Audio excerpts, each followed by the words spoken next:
Chapter 36. Girls should be more elegant. Grandpa. Yoon Chujio is very cunning. I underestimated her in the past. I suspect that she has done something to the soul-gathering pill. Bai Peng became anxious and doubtful as well. Items meant to be taken orally were to be treated with great care. If he got careless, his cultivation base might end up running rampant, and all of his hard work over the past few years would be gone. The more Bai Peng thought about it, the more terrified he became.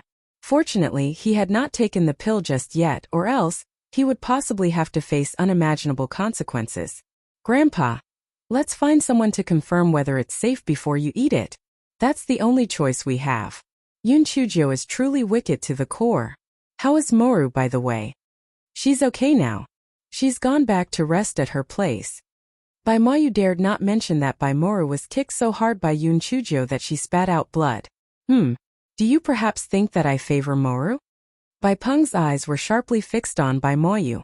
Unable to help himself, Bai Moyu muttered in a slightly flustered fashion, "No, I just feel that Moru is a little too willful." Bai Peng smiled. It's okay for girls to be a little more willful. As long as she is pretty and has a good affinity, no one cares. Your aunt behaved the same way in the past, but in the end, she still married into the Su family. We just have to make sure that she remembers the good of her blood family so that she doesn't forget her roots. Moru has the most outstanding looks in the Bai family. The Falling Clouds sect has many disciples who come from big families. When you're inside, you should look around to see if there is anyone who can be her suitable husband. If Moru marries into a good family, that would be an advantage for the Bai family. If your aunt did not marry into the Su family, how would we have the ability to fight against the Yoon family? Moyu, those destined for great things have to think further ahead. We cannot focus on just the present, understand? I am regretful of my previous attitude. I understand what you mean now. Bai Moya's concern seemed to be instantly cleared, and the dissatisfaction in him immediately disappeared. When the two of them chatted for a while before Bai Moya's gaze gained a fierce light. Grandpa, Yoon Chujio is truly detestable. I'll find a chance to kill her. She is just a human waste who took advantage of the situation. You and Morris' top priority right now should be practicing cultivation and grabbing a chance to pass the entrance exam for the Falling Clouds sect. If both of you reach the 7th level in Spirit Refinement Realm, it would be a piece of cake to get rid of the Yoon family, much less Yoon Chujio. Bai Peng obviously did not regard Yoon Chujio as any form of threat. Bai Moyu may have verbally agreed with his grandfather, but he still made the decision to search for a chance to kill Yoon Chujio. Damn it! Which bastard is talking crap about me behind my back? Yoon Chujio sneezed violently in Yoon Xiaoshan's study. Yoon Xiaotian scowled at her. A girl should be more elegant. Yoon Chujio grinned. Grandpa, how could an elegant girl get so many silver notes? What do you want? I'll buy it for you tomorrow. When he heard Yoon Chujio say that, Yoon Xiaotian felt happiness bloom in his heart. He was smiling so widely that he could not even close his mouth even if he wanted to. There was no way he would even be thinking about rudeness and elegance anymore. I'm not lacking in anything. As for you, all your clothes are black. No matter how we advised you, you wouldn't listen to us. Since you're enlightened now, you should quickly get yourself some good cloth so that you own some clothes of brighter colors. When Yoon Xiaotian saw that Yoon Chujio had been dressed in the attire for the disciples of the family over the past few days, he assumed that the young lady no longer wanted to dress in black. Yoonjo grinned. Grandpa, well said. I'll go and get new cloth tomorrow. I won't just buy cloth for myself, I'll also buy them for you, my first uncle and my first aunt. After all, I'm rich now. Yoon Xiaotian felt comforted, and the more he looked at Yoon Chujio, the more he found her pleasing to the eye. He felt that his hard work had finally paid off after all these years, and he could finally stop letting his youngest son as well as his youngest daughter-in-law down. As the granddaughter pair chatted happily, thunder rumbled outside, and raindrops the size of beans started to fall from the sky. Chapter 37. Getting struck by lightning. Oh, it's raining. Grandpa, I have to go back to my place now, otherwise when the rain gets heavier I can't go back. Yoon Chujio looked outside and said, Go back with an umbrella. Be careful on your way, don't slip. Yoon Xiaotian took out an oil paper umbrella and handed it to Yoon Chujio. Yoon Chujio took the oil paper umbrella and went out of the study room with a smile. The gremlin was currently in a very good mood. I had a good harvest today. I earned 500,000 taels of silver in just one day. And there are also a few hundred taels of silver in by Mayu and by Morris money pouches as well. Moreover, she had also cleared her name completely. The skeptical Bai Peng would not dare eat the soul-gathering pill that Bai Mayu got from her as well. Haha, what a beautiful day. While the girl still had her head in the clouds, a purple lightning bolt in the sky came crackling in her direction. Yoon Chujio was so terrified that she cursed. She threw away her umbrella and hopped away frantically like a rabbit. However, it seemed that the lightning bolt was able to see her. Even though Yoon Chujio ran everywhere, the lightning bolt continued to chase after her. Yoon Chujio was about to cry. What the heck? Has anyone ever seen a lightning bolt that can sweep corners? You're just intent on hitting me, aren't you? Is it because I've been running my mouth today? And I said something so horrible that karma's decided to strike me with lightning? I haven't done anything wrong. Why do you want to hit me? If you're so skilled in chasing after people, you can go and hit that scumbag by instead. Fuck. You little loach, go away. If you hit me, Independent Illinois bite you. Yoon Chujio was driven to a corner because of the purple lightning bolt. Hence, she started to curse up a storm. Despite that, it was useless. The lightning bolt still hit Yoon Chujio. Yoon Chujio felt numb from head to toe, and like a heroine in a tragic drama, she fainted. However, she only remained unconscious for a few breaths before she woke up. She then scrambled to her feet and dashed all the way back to her place. Milady, why didn't you carry an umbrella? Why is there mud on your clothes? Milady, did you fall? Did you get hurt? When Chunyu saw that Yoon Chujio had returned, she quickly went up to serve her. Yoon Chujio waved her hand. The first thing she did was not to see whether she was injured or not, but to take out the money pouches hidden in her clothes. She broke into a smile. The money pouches were not wet at all. She did not expect the pretty boy's clothes to be so good that they were actually waterproof. Indeed, Yoon Chujio had been wearing Dee Biming's clothes underneath her robe because Yoon Chujio was afraid of death, and she knew that his clothes were definitely valuable. Hence, she had been speculating that they would be able to save her life during a critical moment. Yoon Chujio took out a large stack of silver notes from the money pouches. Chunyu, keep this money for me. Chunyu was stunned for a while, but a moment later, she was so touched that she was almost in tears. In the past, the lady was so wary of her that she behaved as if Chunyu was a thief and never allowed her to manage her money. She never imagined that the lady would now allow her to protect so many silver notes. After taking a hot bath, Yoon Chujio began to practice cultivation. Yoon Chujio sat cross-legged on her bed and mumbled, although I'm only absorbing a few tiny purple light balls every day, if I accumulate them little by little, they will gradually become a lot. Yoon Chujio suddenly stopped talking. Why are there suddenly so many purple light balls in my body? Wow. This amount is equivalent to half a year's worth of cultivation, right? Yoon Chujio was stunned for a moment before she slapped her thigh. Yes, that must be the case. These tiny purple light balls are definitely related to the lightning bolt. I was struck by lightning just now, so that's why there are so many purple balls of light in my body. Are they related to lightning?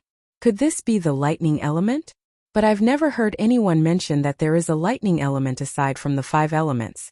I'm not going to care anymore. Since it exists, there has to be a reasonable explanation. Maybe my lightning element is stronger than other elements.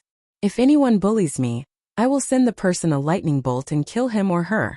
Ahahaha. It feels amazing just thinking about it. The more she thought about it, the happier she became, but in the end she thought of a big problem. Although this lightning element looks very powerful, it usually comes to me at a pitiful amount. If I cultivate it step by step through conventional means, who knows how many years it will take before I can become someone powerful. Yoon Chujio had a bitter look as she rested her chin on her palms, and she began to sigh. All of a sudden her eyes lit up. She jumped up from her bed, pushed open her door, and rushed into her courtyard. 2. Chapter 38. Human lightning rod. It was Chunye's turn for watch duty outside Yoon Chujio's house that night, and she was startled when she saw Yoon Chujio. "Milady, what are you doing? It's raining outside. Just stay in the house obediently. Leave me alone, I am cultivating.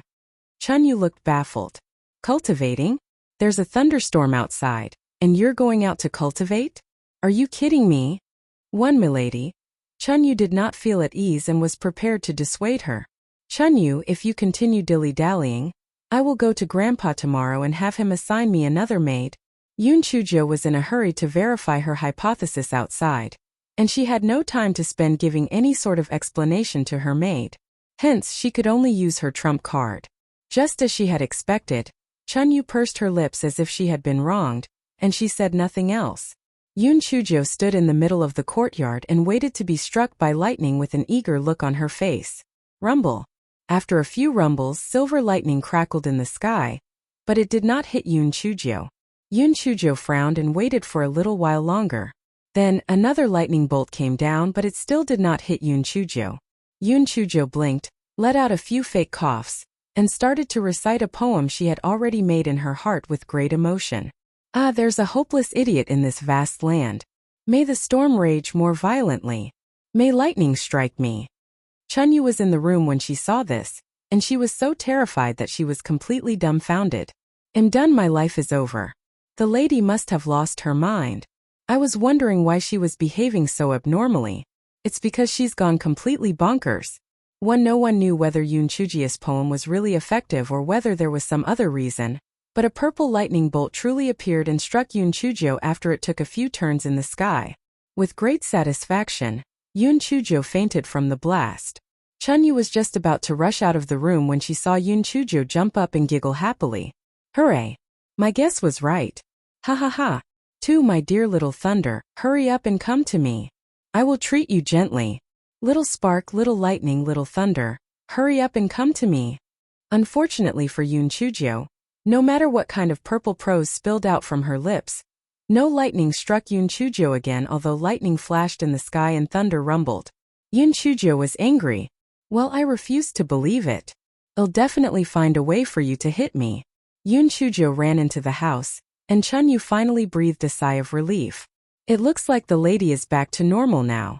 However, she did not expect Yun Chujo to pick up a copper basin specifically used to wash her face, put it over her head, and rush out again. Yun Chujo climbed up a tree in the courtyard, tied herself to the tree with her belt, and waved the copper basin in her hands with gusto. For Yun Chujo was feeling smug. Ha, loser, am now a human lightning rod, let's see whether you'll hit me now. Just as she had anticipated, a silver lightning bolt charged toward her. Yun Chujo was struck, and she fainted as per her wish, but because of the belt, she did not fall to the ground. In just the span of a few breaths, Yun Chujo woke up and was incredibly pleased with herself. Haha, I'm so smart. The power of thunder and lightning came so easily to me. In minutes, I'll definitely be able to cultivate an ultimate skill. Ha ha ha. The opportunity for me to dominate the land is here. 3 and Feng, who was hiding in a dark place, was dumbfounded. This dark-skinned girl is too good at causing trouble.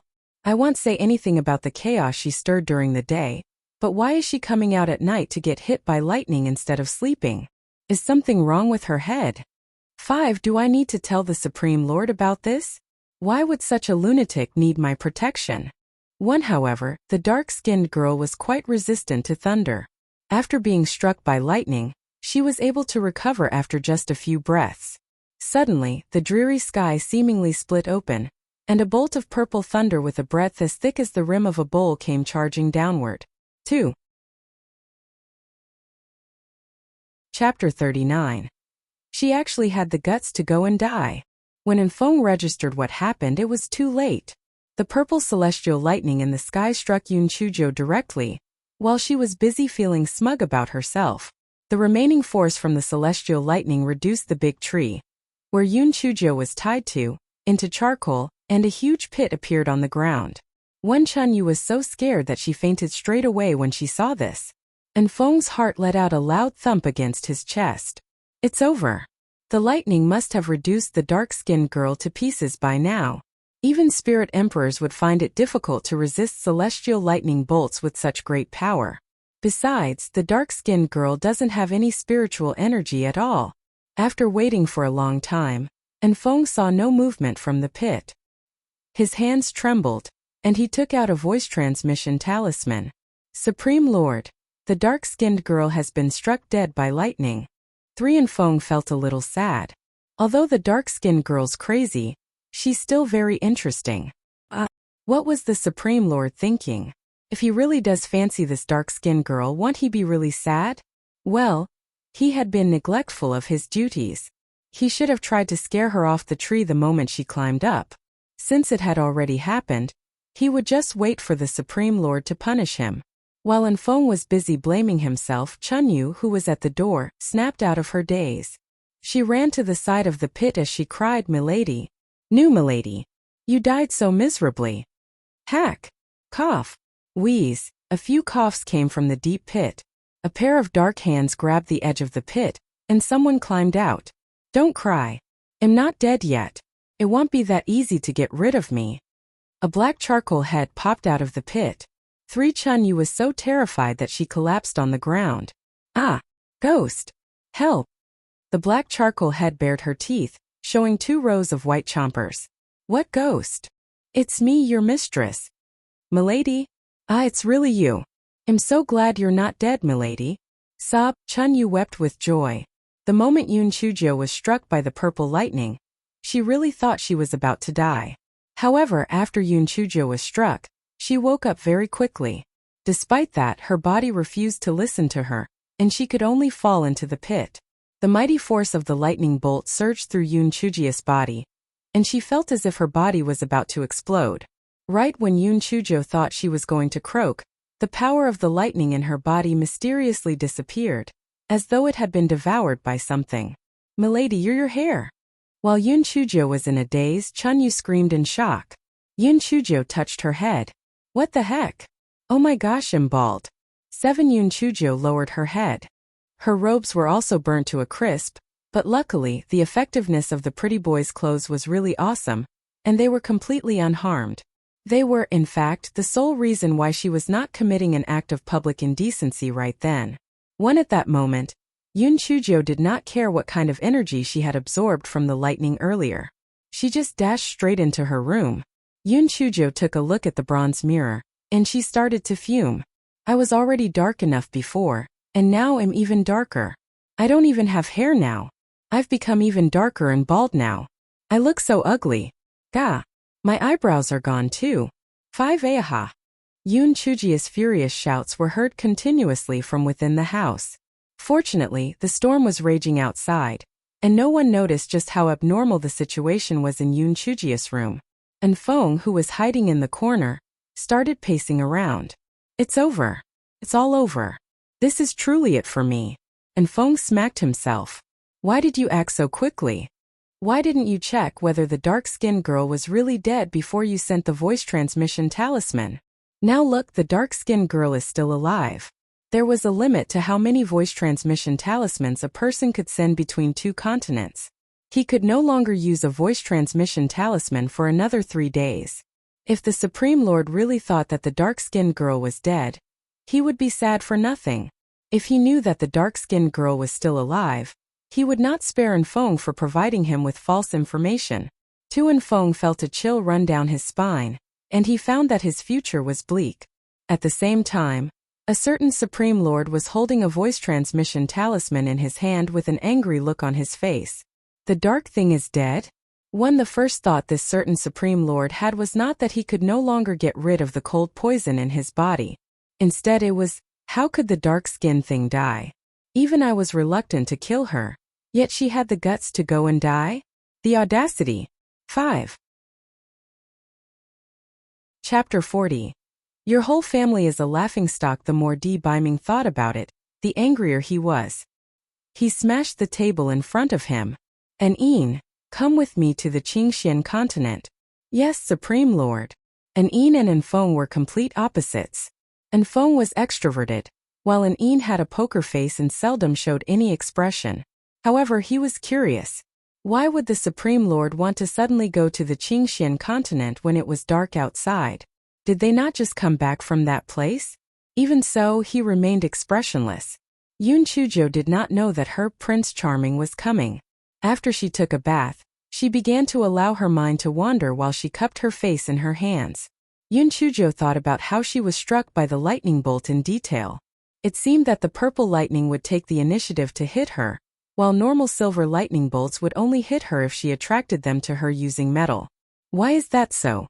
She usually absorbed purple light balls, but she had never absorbed silver light balls. So, was the silver lightning useful to her at all? Yun Chujo sat down cross-legged and used her inner vision to examine her dantian region. Yun Chujo was stunned when she saw what had happened to her dantian region. The purple light balls in her dantian region were happily swallowing the silver light balls. What the heck? What's going on? They operate by the law of the jungle too? Yun Chujia's spiritual energy was limited, so she could only observe it a little before she felt dizzy. She immediately stopped using her inner vision. Right after Yun Chujia's divine sense left her dantian region, a black and bright seed happily shot out of the purple light balls. There was already a crack on the seed, and it looked as if it was about to begin germinating at any moment. However, Yun Chujo knew nothing about this. She was currently touching her very smooth, bald head. Bugger! How am I supposed to meet anyone like this? My eyebrows are not a big deal. I can just draw some with a charcoal stick, but what about my hair? Am I supposed to wear a hat all day now? In spite of this, Yun Chujo was the carefree type. After thinking about it for a while, she found that she could not make heads or tails of it, so she decided to just turn over and sleep. Before she fell asleep, she laughed at herself. Well, there are still benefits to having no hair.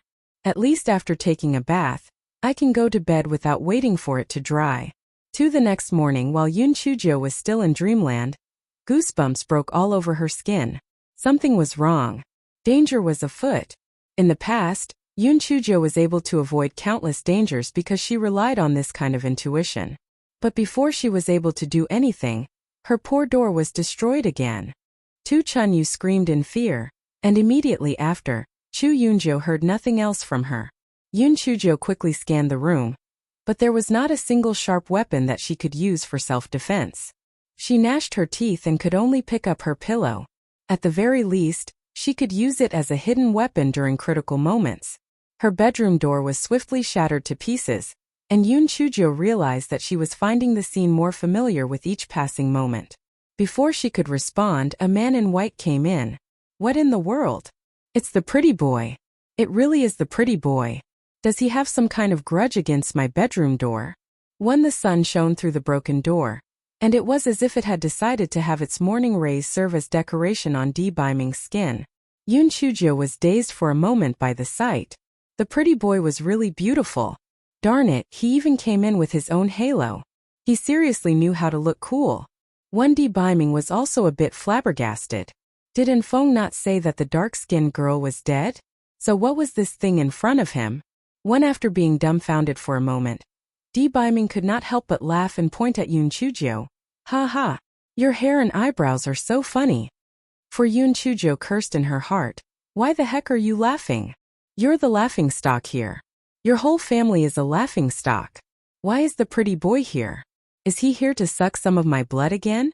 Didn't he just finish sucking my blood the day before yesterday? You were ugly before this, but you're even uglier now. Haha, you don't need to light a candle at night. You can just use your head to light up the area. Biming was usually aloof, but for some reason when he met up with Yun Chujo, he was just incredibly tempted to tease her. As expected, Yun Chujo flew into a rage, and the pillow in her hands went charging at Biming. Chapter 41. Do you really adore me? Right after Yun Chujo threw the pillow in her hands, she regained her rationality. Come now. Why am I so impulsive? That pretty boy is not someone to be trifled with. Isn't this the same as me signing my own death warrant? Yun Chujo raised her head, and just as she expected, she saw Biming looking at her with a dark face. As for the pillow, well, it had already been reduced to dust. Hey dark skin thing, do you want to die? Biming took a few steps forward while he glared at Yun Chujo with a cold gleam in his eyes. Yun Chujo cursed in her heart. Doesn't this pretty boy turn hostile a little too quickly? He's so temperamental, he's basically schizophrenic. He was giggling over there like an idiot one moment ago, and he's pretending to be arrogant and aloof now? Since this pretty boy is so temperamental, he would really kill me, right? Damn it, this is a murder case caused by a pillow. 1D Biming took a few steps forward again, and Yoon Chujo felt the shadow of death covering her. What should I do? How should I deal with this? Yoon Chujio's small face suddenly showed an expression of surprise and delight. Prince Charming? It's really you, Prince Charming. This is great. I thought I was dreaming just now. Prince Charming. I'm so fortunate to be able to see you again. I have to thank my ancestors now. D. Biming's facial expression became softer. He frowned. Since you're so excited to see me, why did you throw the pillow at me? I? Yoon Chujio's mind whirred as she tried her hardest to think of an excuse. Two-faced woman. Since you want to die so much, it'll help you. D. Biming felt incredibly angry as he recalled the letter and phone previously gave him. Yoon Chujio jumped down from the bed immediately, threw herself into D. Biming's arms and held his waist. Prince Charming, actually, when I saw you coming so early in the morning, I knew that you must not have slept well, so I wanted to give you a pillow and let you have a good sleep. But I was a little embarrassed, so I ended up throwing the pillow at you. For a moment, D. Biming said nothing and did nothing. Yoon Chujio's little heart raced. What's the meaning behind this? If he's not taking any action, I'm not either. If the pretty boy wants to kill me, he'll have no choice but to fight. His fatal acupuncture point is right in front of my eyes. At that time, it'll be a life and death struggle. At the moment, D. Biming was hugged by Yoon Chujio. His mind went completely blank, as if an explosion went off in his head. What kind of feeling was that, you ask? Well, it was as if there were thousands of fireworks exploding in his mind at that moment. He had not expected this dark-skinned, shabby-looking thing to have such a soft and fragrant body.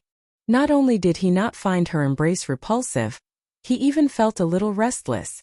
At that moment, both D. Biming and Yoon Chujio thought about different things while holding each other quietly, and during that moment, someone came staggering in. Supreme Lord. Supreme Lord. Listen to me, the dark-skinned thing did not die, she did not. When Enfong saw what was happening in the room, he felt as if he had just taken a big step forward toward suicide. Supreme Lord, I did not see anything. I did not see you and dark-skinned thing hugging each other. Begone. D. Biming flung his sleeve, and the poor Enfong was sent flying out like a kite. D. Biming took the chance to push Yoon Chujio away. Dark-skinned thing, who gave you the permission to hug me? Do you want to die? Yoon Chujio rolled her eyes in her heart. Can't you use something else aside from this? So uncivilized.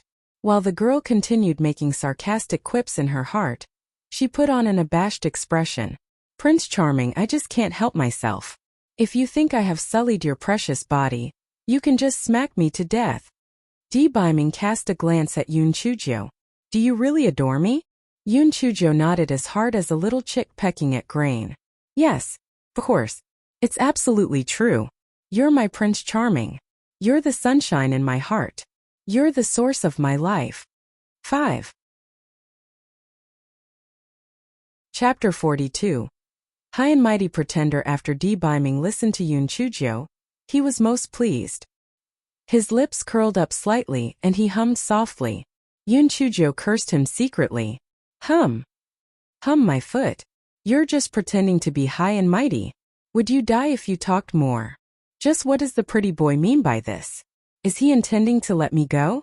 D. Biming took one step forward, and Yoon Chujio was so nervous that it felt as if her little heart was going to jump straight out of her body. What does the pretty boy want? What does he want to do? Does he want to smack me to death? I already gave up my pride, and the pretty boy still wants to continue bothering me? Does he think I'm an easy target or what? Yoon Chujio clenched her fists tightly while they remained hidden in her sleeves. As soon as D. Biming made any move, she was prepared to die fighting. Little did she expect D. Biming to walk and keep walking past Yoon Chujio. Instead, he went straight to her bed. Dark-skinned thing, bring me a pillow. D. Biming took off his boots and coat, and he laid down on the bed. What? Yoon Chujio stood like a silly mushroom. She could not figure out what D. Biming meant for a moment. D. Biming frowned. Didn't you say that I should have a good sleep? How can I sleep without a pillow? Or were they all lies?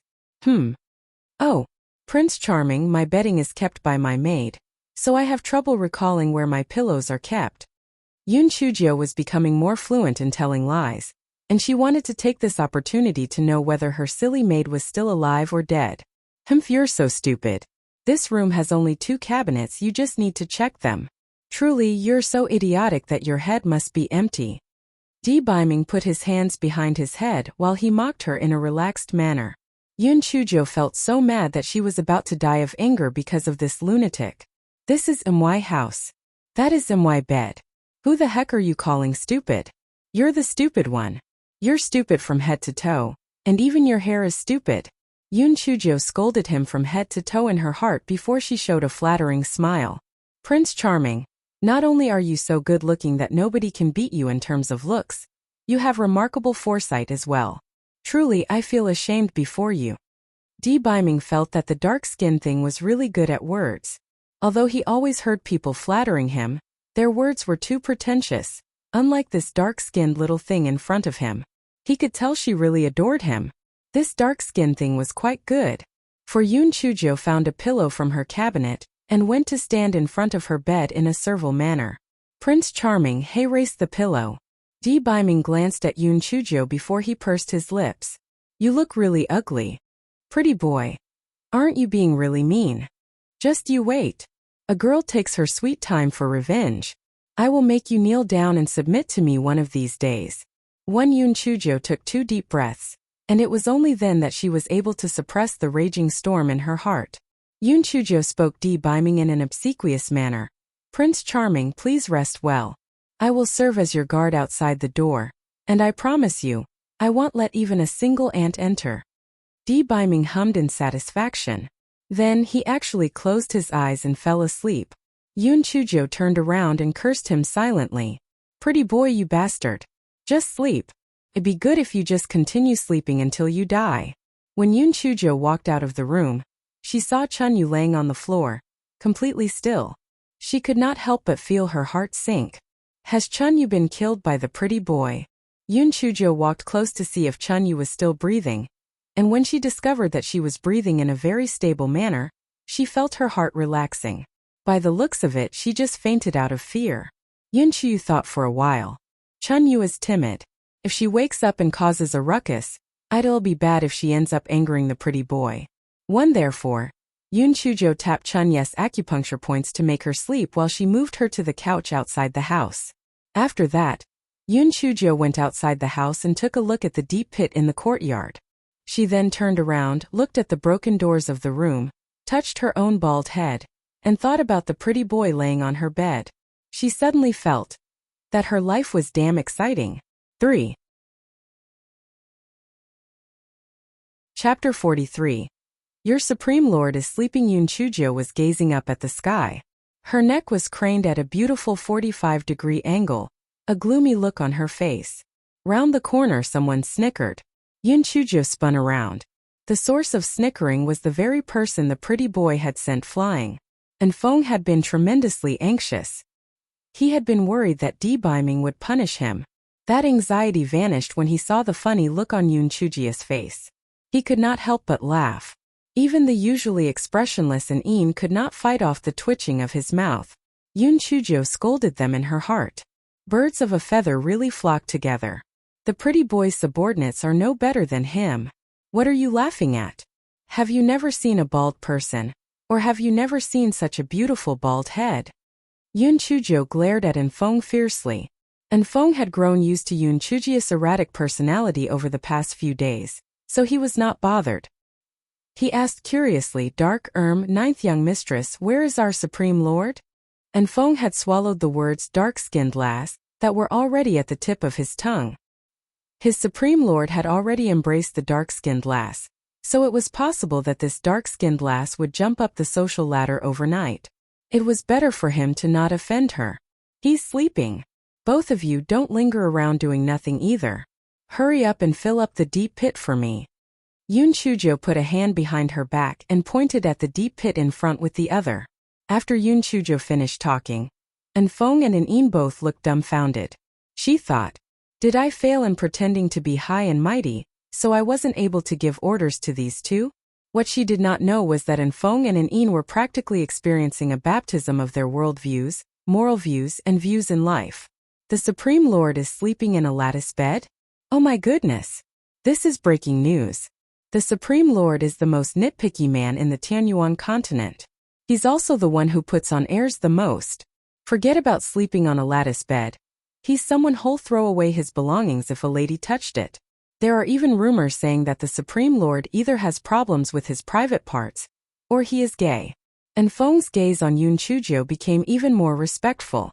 The Supreme Lord must have fallen for this dark-skinned lass. I saw them hugging each other tightly. And when the Supreme Lord heard that this dark-skinned lass died, he rushed over overnight. What did this mean? This says that the Supreme Lord cares about this dark-skinned lass very much. Perhaps soon this dark-skinned lass will become a concubine for the Supreme Lord.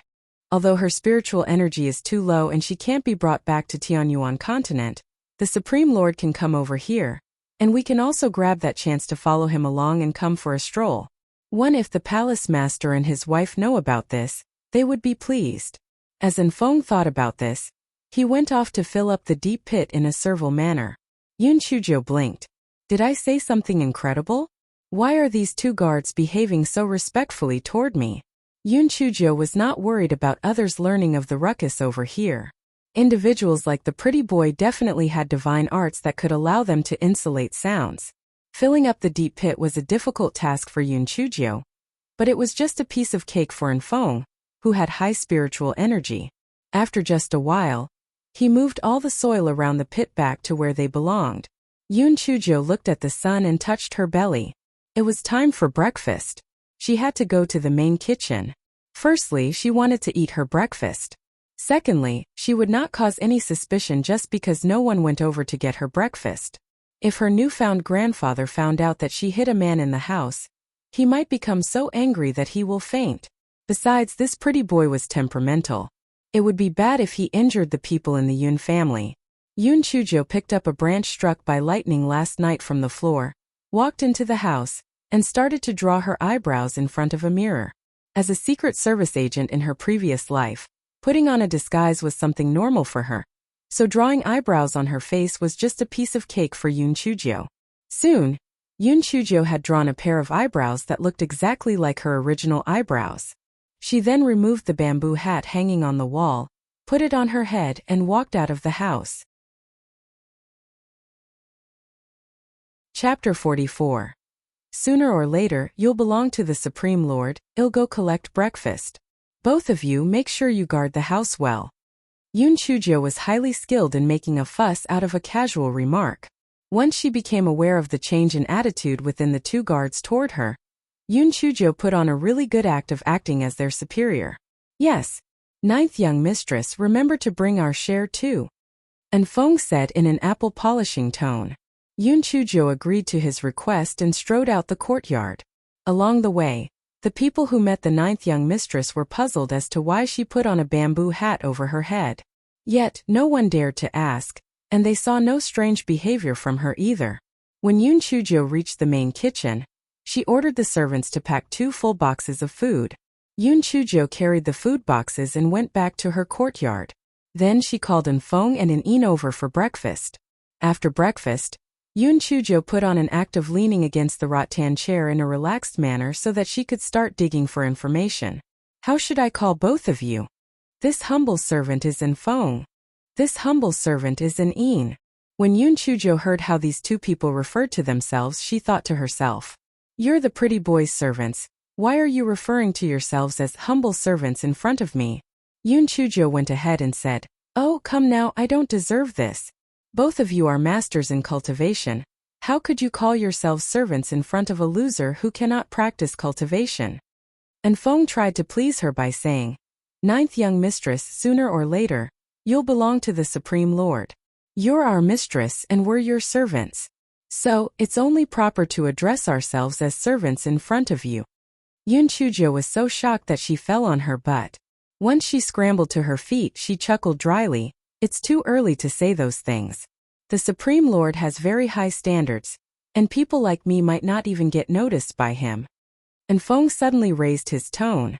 "Ninth young mistress, please don't look down on yourself. I can tell that the Supreme Lord is absolutely, completely, certainly, utterly satisfied with you. Or else, how could our Supreme Lord hug you when he's usually a clean freak? much less sleep on your bed. Yoon Chujo just continued chuckling dryly without saying anything. That's a cosmic joke if I ever heard one. That pretty boy is just raring to kill me, and if it weren't for me shamelessly flattering him, I think I might have lost my life. Fancying me? He thinks I'm stupid, huh? But Yoon Chujo was happy that these two guards had a misunderstanding. She switched the topic of conversation. And Fong, just now, you told your Supreme Lord that I'm not dead yet. What's that all about? And Fong blinked. He was not as stupid as to tell the truth. So he grinned and said, our Supreme Lord suddenly felt a pain in his heart yesterday night, and he thought something happened to you, so we rushed over that same night. I noticed there was nothing abnormal in the residence and went to inform the Supreme Lord. But I didn't expect that I'd get chased out by the Supreme Lord. Yoon Chujo naturally did not believe in the nonsense and Fong just spouted away. But she had not expected Di Biming to send someone to protect her in secret, so she did not continue demanding answers. And Fong sighed in relief in his mind. It's not easy to trick this dark-skinned lass. I need to be more careful later on. Ninth young mistress, what's wrong with your hair and eyebrows? And Fong pretended like he knew nothing. I accidentally got struck by lightning. Yoon Chujo just whipped out a half-truth. And Fong was cackling in amusement in his heart. Accidentally? Aren't you the one who went out of her way to attract lightning? But why did you go and attract lightning anyway? Ninth young mistress, our Supreme Lord can get a hair growth pill for you. After dissolving it in water, wipe it on your head, and it can speed up hair growth. Once our Supreme Lord is awake, you can ask it from him. And Fong then thought, Supreme Lord, this is all I can help you with. I hope you can reduce my punishment because of this. Just as he expected, happiness bloomed on Yoon Chujia's face. Is that true? If I use this hair growth pill, how long will it take before my hair grows? Although it can't help you recover it to the point that it used to be, it can still help you gain an inch per day. Yoon Chujo nodded. It's fine even if it's just an inch per day. It's better than being bald. Yoon Chujo made up her mind. No matter what, she would absolutely get the hair growth pill from the pretty boy later on. 2 hours later, Di Biming's voice traveled out lackadaisically from the room. Dark skin thing, I'm hungry. Chapter 45. Please help me, Prince Charming. Yoon Chujo gnashed her teeth in secret. Excuse you. What does being hungry have anything to do with me? Am I your mom or dad? But while Yoon Chujo thought gloomily in her heart, she said, Prince Charming, your breakfast is still warm. I'll bring it to you now. Yoon Chujo felt that she would definitely go crazy if she continued acting like this. Yoon Chujo carried a food box and went into the room in a servile manner. Luckily, the 3 people outside had only eaten the food in one food box in the morning, and as it happened she could just give this food box to Di Biming. Di Biming was leaning against the bedside lackadaisically, and he smiled a little when he saw Yoon Chujo striding inside. Prince Charming, you're awake now? Why do you look even more charming after your sleep? Yoon Chujo put on a fawning look. Di Biming had enjoyed Yoon Chujia's great confession and hummed faintly. He moved in front of the table and ate his breakfast slowly. Yoon Chujo put her hands under her chin and kept looking at Di Biming without blinking. Darn it! How could this pretty boy be so good-looking? It's so unreasonable. I really wish I can draw a small tortoise on his face. Let's see whether hell still looks so pretty even after that. As Yoon Chujo continued thinking, an enigmatic smile showed up on her face. Di Biming naturally noticed Yoon Chujia's passionate gaze and felt proud. This dark-skinned thing must be deeply in love with me, or else she would not look so infatuated even when she looks at me eat. After Di Biming ate his meal, he coughed, and Yoon Chujo snapped out of her sweet dream. Prince Charming, you finished eating? Yes. Prince Charming. Let me give you a massage. Yoon Chujo quickly tried to curry favor with Di Beijing when she remembered the hair growth pill and Fong mentioned. Di Biming was stunned. He was still not used to having someone be so near to him, but he was not that averse to Yoon Chujia's presence, and as if he were granting a special favor to Yoon Chujo, he said, all right. Since you're so sincere, I'll allow you to do it. Yoon Chujo felt like strangling this pretty boy who just loved to pretend to be cool. But unfortunately for her, she could only think about it. Yoon Chujo ran behind Di Biming in a servile manner and started to seriously massage Di Biming's shoulders. In the beginning, Di Biming's body was quite taut, but no one knew whether it was because Yoon Chujo's skills were really good, or whether it was for some other reason. But Di Biming slowly relaxed, and he felt that the sensation of being massaged was actually pretty good. Even the dazzling sunlight shining from outside became pleasing to the eyes. "Prince Charming, could you help me out a little?" Yoon Chujo finally let the cat out of the bag. "Speak," said Di Biming faintly with his eyes closed. "Well, isn't my hair all gone? I'm really a little ugly because of it. And I know that you have a lot of methods up your sleeve, so could you help me get some pills that will promote hair growth?" "How did you lose your hair?" Di Biming did not agree nor disagree. Yoon Chujo blinked, thought about things for a while, and decided to tell the truth. "I mean, I'm useless when it comes to cultivation, right? But after being struck by lightning yesterday, I found out that I can absorb the power of lightning. So I climbed up to the tree and wanted to absorb more. But I didn't expect myself to overdo it, so I ended up like this." Di Biming's expression changed. "What? Absorbing the power of lightning?" Di Biming thought about this for a moment. Then, an expression of realization appeared on his face. "It's no wonder why I wasn't able to help clear the dark skin thing's blocked meridian system last time. So she has the rare lightning spirit root." Yoon Chujo was a bit worried when she saw Di Biming not speaking for a while. "Prince Charming, is something wrong?" Di Biming had a thought appear in his head, and he solemnly said yes. The cultivation of lightning spirit roots is different from the cultivation of other spirit roots. If no one guides you, it'll be very easy for you to go through chi deviation. Chapter 46. So, you're the culprit. Yoon Chujo was someone who treasured her life greatly. When she heard Di Biming say those words, she immediately shouted in surprise and fear. "Huh, is there such a saying? Who should I find to guide me? The people in Yi City don't even know about lightning spirit roots. Only the main 4 sects in the Qingxian continent have cultivation techniques for lightning spiritual roots. But it's not easy to become one of their disciples, especially for someone stupid like you," Di Biming said scornfully. Yoon Chujo was so angry that she glared at him, and she used more strength in her hands. "Yes, not bad. This is just nice. You used too little strength just now," Di Biming said in satisfaction. Yoon Chujo was so mad that she twitched, and she had a strong urge to kick Di Biming. However, she put up with it in order to protect her own life. "In truth, I can guide you a little, but I'm busy." Yoon Chujo was a smart girl, and she immediately guessed what Di Biming was trying to say. "Prince Charming, I just know that you're capable of doing anything you want. I might be a little slow in the head, but I'm hardworking. Like they say, hard work can compensate for a lack of natural talent. If you can guide me, I'm willing to serve you faithfully." When Yoon Chujo saw that Di Biming was not talking, she decided to put in more effort and said, "Prince Charming, think about it. If you train me well, I can strike down those people whom you hate with lightning. It'll be really cool." Di Biming continued to remain silent. "Prince Charming, once I complete my cultivation, I can bring forth lightning for your entertainment at night, and it'll be way classier than fireworks." Di Biming felt his lips twitch.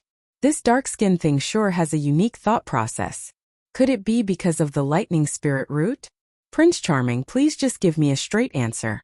If you're not willing to teach me, I will go and beg the main 4 sects until they let me in."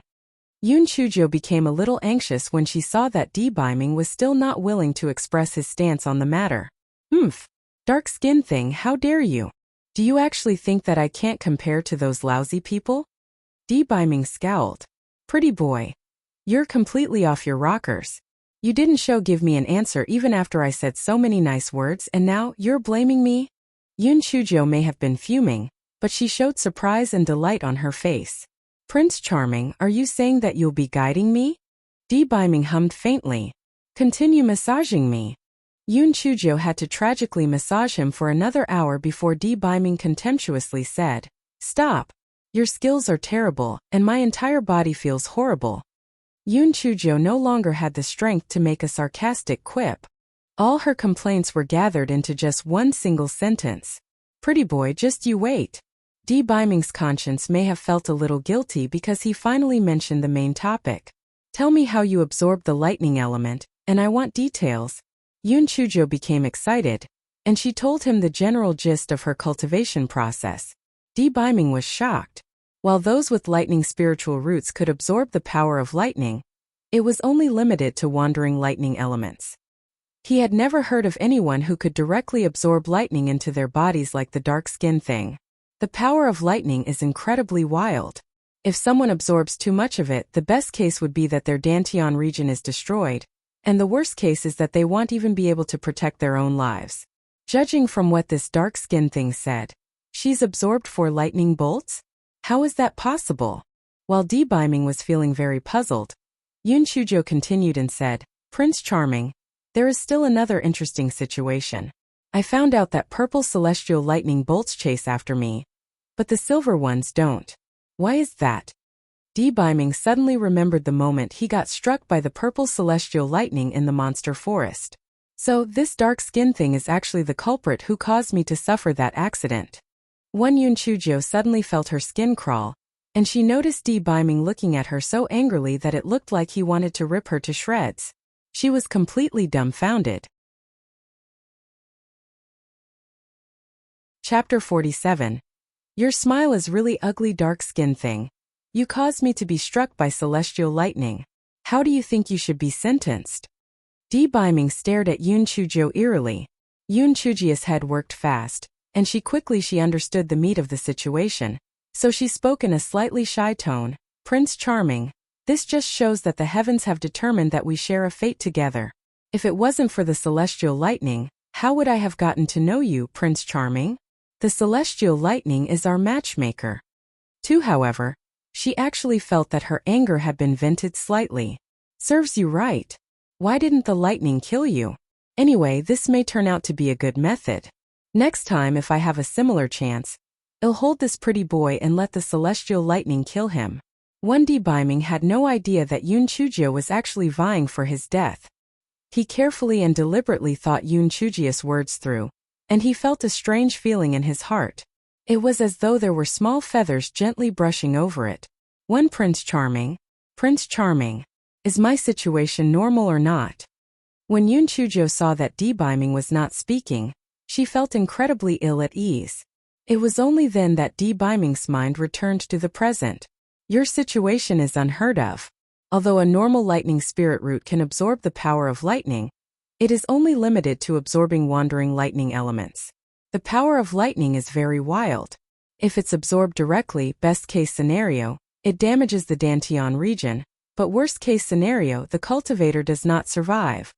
But I'm still alive and kicking, Yun Chujo said, feeling puzzled. Well, your situation is relatively rare, and the purple celestial lightning usually strikes only when the cultivator is trying to get through a tribulation. Why would it chase after you? It's really strange. Di Biming furrowed his eyebrows. He did not like such situations, where things were out of his control, and he had a feeling that this dark skin thing would soon escape his grasp. Yun Chujo made a sarcastic quip in her mind. Humph, didn't you pretend to be all high and mighty and say that you'd guide me just now? Nonsense. So you don't know what's going on with me either. Di Biming glanced at Yun Chujo, and he instantly saw the disdain that fleeted in her eyes. Di Biming became livid. Dark skin thing, how dare you look down on me? Do you want to die? Yun Chujo shrank back in fear. What the heck? Does this pretty boy know how to read minds? Prince Charming, I didn't mean that. I was just scoffing at myself. Don't I just look like trash? If even you have never heard of this situation before, then I definitely have no hope in becoming a cultivator. Yun Chujia's words were full of loopholes, but Di Biming's mind was in disarray at the moment, so he did not think too much into it. He furrowed his eyebrows. Although your situation is a little special, it's only because the source of your spiritual energy is somewhat peculiar. I will have no problems guiding you. Okay. I believe you, Prince Charming. No matter what you say, I believe you. Yun Chujo shamelessly wore an infatuated look, fearing that Di Biming would further pursue the previous matter. Di Biming was currently eager to figure out the reason behind Yun Chujia's special physical constitution, so he stood up and walked away. Dark skin thing, I will go back and look up some information. I'll return and guide you in a few days' time. Holy cow! He's finally leaving. Hurry up and go away. Yoon Chujo forced down the joy in her heart and pretended to look reluctant while she said, Prince Charming, you're leaving so soon? I can't quite bear seeing you leave. Yes. After Biming heard what Yoon Chujo said, he felt incredibly pleased. He stopped moving for a brief moment. I will have someone send you the hair growth pill you asked for. Yoon Chujo showed a sincere smile on her face this time. Prince Charming. Thank you. You are such a good person. Biming looked at Yoon Chujo's little face, which lit up when she smiled, and his heart started to race. He scowled and barked, Your smile is really ugly. Stop smiling at others in the future. 3. Chapter 48. Not any ordinary bald head, really ugly. Really ugly. Yoon Chujo was thankful that her hair had all been burned off, or else she would have definitely been so infuriated right then that her hair would probably start burning. This pretty boy's mouth is really foul. After Biming finished speaking, he quickly went away with Enfong and Aning. He looked as if he was fleeing after being defeated. Supreme Lord, is there something urgent going on in the palace? Enfong asked curiously. Biming glared at him fiercely. Why are you following me? Shouldn't you go back to protect that dark skin thing? Enfong hunched his shoulders. Supreme Lord, you can rest assured that I will protect the 9th young mistress and guarantee that she will not be hurt at all. Enfong, has your brain been functioning right lately? Do you need to go to 1,000 feet lake to refresh your mind? Biming calmed down and glanced at Enfong coldly. Enfong suddenly became alarmed. After he remembered what Biming told him last time, he quickly said, Supreme Lord, I understand. If the 9th young mistress' life is not threatened, I will not take any action. Biming scoffed coldly. Do not let this happen again. Once Enfong watched Biming leave into the distance, he wiped off his cold sweat and returned to the Yoon family. Yoon Chujo rested her chin on her hands and started to worry. I can say that the big tree in the courtyard was struck down by lightning, but what am I supposed to say about the door? After thinking for a while, Yoon Chujo's eyes lit up, and she had an idea in her head. Yoon Chujo unsealed Chun Ye's sleep acupuncture point, and the little girl shouted when she opened her eyes. Milady, are you okay? What happened? I heard a bang and I lost consciousness after that. Ahem. A powerful person came here yesterday. Yoon Chujo started to spout nonsense with a serious face. A powerful person? Milady, why did a powerful person come here? Why did he break our door? He didn't do anything to you, did he? Chun Yu looked worried. Not only did that powerful person not hurt me, but he also accepted me as a disciple. I'll be able to become a cultivator in the future. Yoon Chujo said excitedly. Chun Yu had a simple personality, and she did not doubt Yoon Chujo's words. Really? That's really great. Milady, where is your master? She said happily. Ahem. My master has an unsightly appearance and is unwilling to be seen by others. He left after guiding me a little. He will teach me again another day. Yoon Chujo was getting better at lying. Enfong was hiding in the dark, and the corners of his lips unwittingly twitched. This dark-skinned lass is really good at spinning tales. Our Supreme Lord is so handsome that mortals and gods are envious of him. How could she say that he looks unsightly? 9th young mistress, how could you say something like that without feeling guilty? After Yoon Chujo ate her lunch, she skipped out of her courtyard wearing a bamboo hat. Grandpa! Grandpa! Your granddaughter, Youngjo, is here to see you. Yoon Chujo yelled cheerfully outside Yoon Xiaoshan's study. Come in. Yoon Xiaoshan's hearty voice came from the room. Yoon Chujo leaped into the room and grinned at Yoon Xiaotian. Grandpa, I'm here to tell you a piece of great news. Great news? It's not raining outside. Why are you wearing a bamboo hat?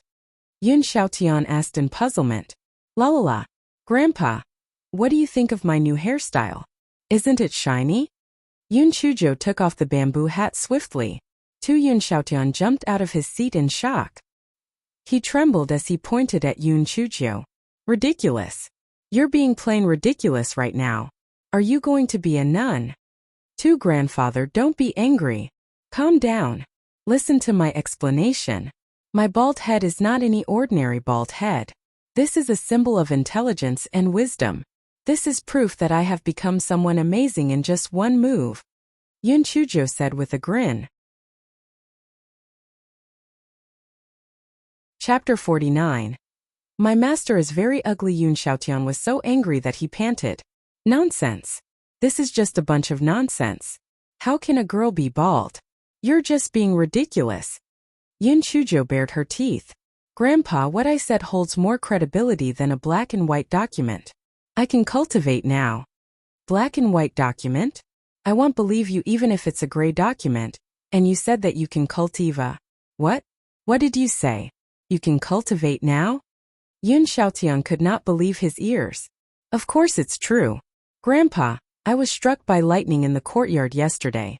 My hair and eyebrows were burned to crisp. Then in the morning, a powerful person came to me and said that I have the rare lightning spirit root and wanted to be my master, Yun Chujo said while she gestured wildly. Struck by lightning? Powerful person? Lightning spirit root? He wants to be your master? Yun Xiaotian felt that he could not make any sense out of Yun Chujo's words. Yun Chujo nodded, feeling incredibly pleased with herself. Yes, that's right, Grandpa. I will be able to cultivate from now on. I will strike down anyone who dares to bully the Yun family in the future. Yun Xiaotian was still having a hard time trying to believe her. Lightning spirit root? I have never heard about it before. Grandpa, my master said that the lightning spirit root is rare. That is why so many people have not heard of it. Yun Chujo pushed all responsibility onto her fake master. Although Yun Xiaotian still appeared doubtful, he was actually a great deal happier with the situation. Oh, that's good.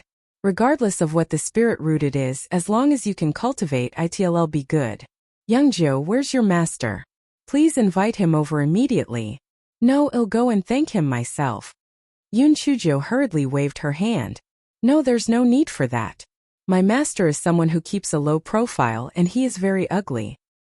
He has a scar on his eye, a bulbous nose and a toad-like mouth. He doesn't want to meet people and has already left. Yun Chujo was feeling really pleased with herself with all the lies she told. Pretty boy, didn't you say that I was ugly? Now it's my turn. Humph. You are so ugly that you can't meet anyone. Youngjo, stop this nonsense. You are not to go back on the teachings of respecting your master. How can you slander your master like that? Yun Xiaotian glared at Yun Chujo. Yun Chujo felt wronged. She never dared to scold the pretty boy in front of his face, but when she badmouthed him behind his back, her newfound grandpa decided to nag her. Yun Chujo pursed her lips. Got it.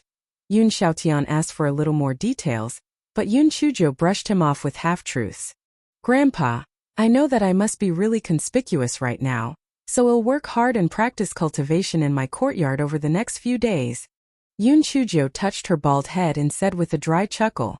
Yun Xiaotian thought that Yun Chujo looked a little ugly too, so he nodded and agreed to her request. The grandfather and granddaughter pair chatted for a while. Then Yun Chujo put on her bamboo hat and skipped out of the house.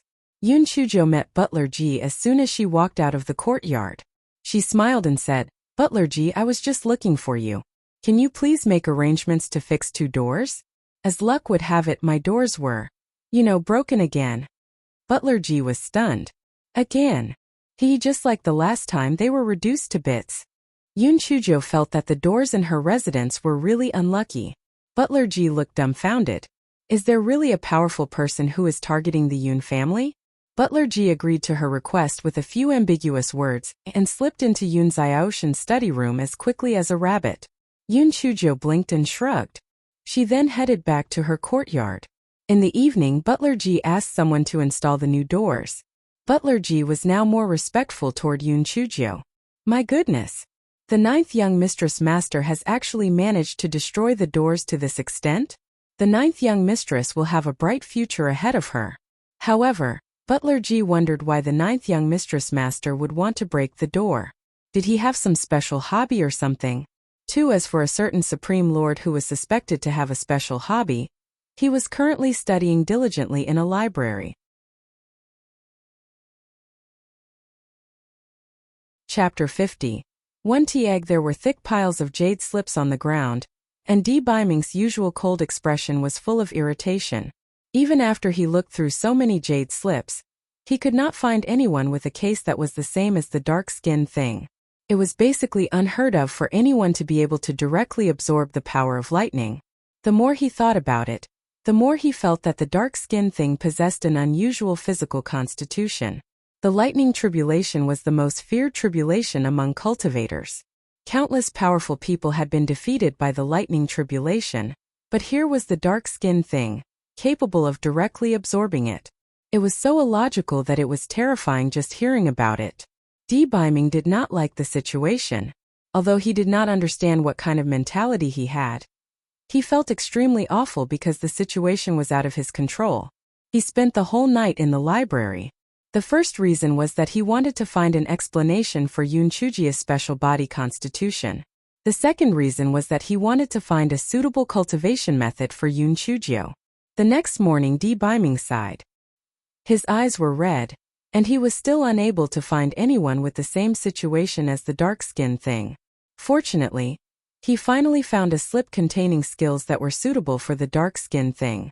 Debaiming had carefully selected a cultivation technique called Thousand Illusion Lightning. It was suitable for those with lightning spirit roots, and there was no upper limit to the technique, which meant it was a technique that could be upgraded infinitely. An send this Thousand Illusion Lightning and bottle of hair growth pills to the dark-skinned thing. Yes, Supreme Lord. As An was about to retreat, Debaiming added, tell that stupid thing that she must not let others know about her ability to directly absorb the power of lightning, or else she'll just end up attracting trouble. Also get her to train well. If she can't reach the second level of spirit refinement realm after a month, I will show her no mercy. Yes, Supreme Lord. An arrived at Yunchujia's courtyard in the same evening. Yunchujia was enjoying her dinner, and Chunyu was startled by An when he appeared abruptly. Just as she was about to call for help, Yunchujia said with a smile, this is my master's servant. It was only then that Chunyu calmed down, but she still looked at him curiously. Ninth young mistress, these are the hair growth pills and cultivation technique that the Supreme Lord asked me to deliver to you.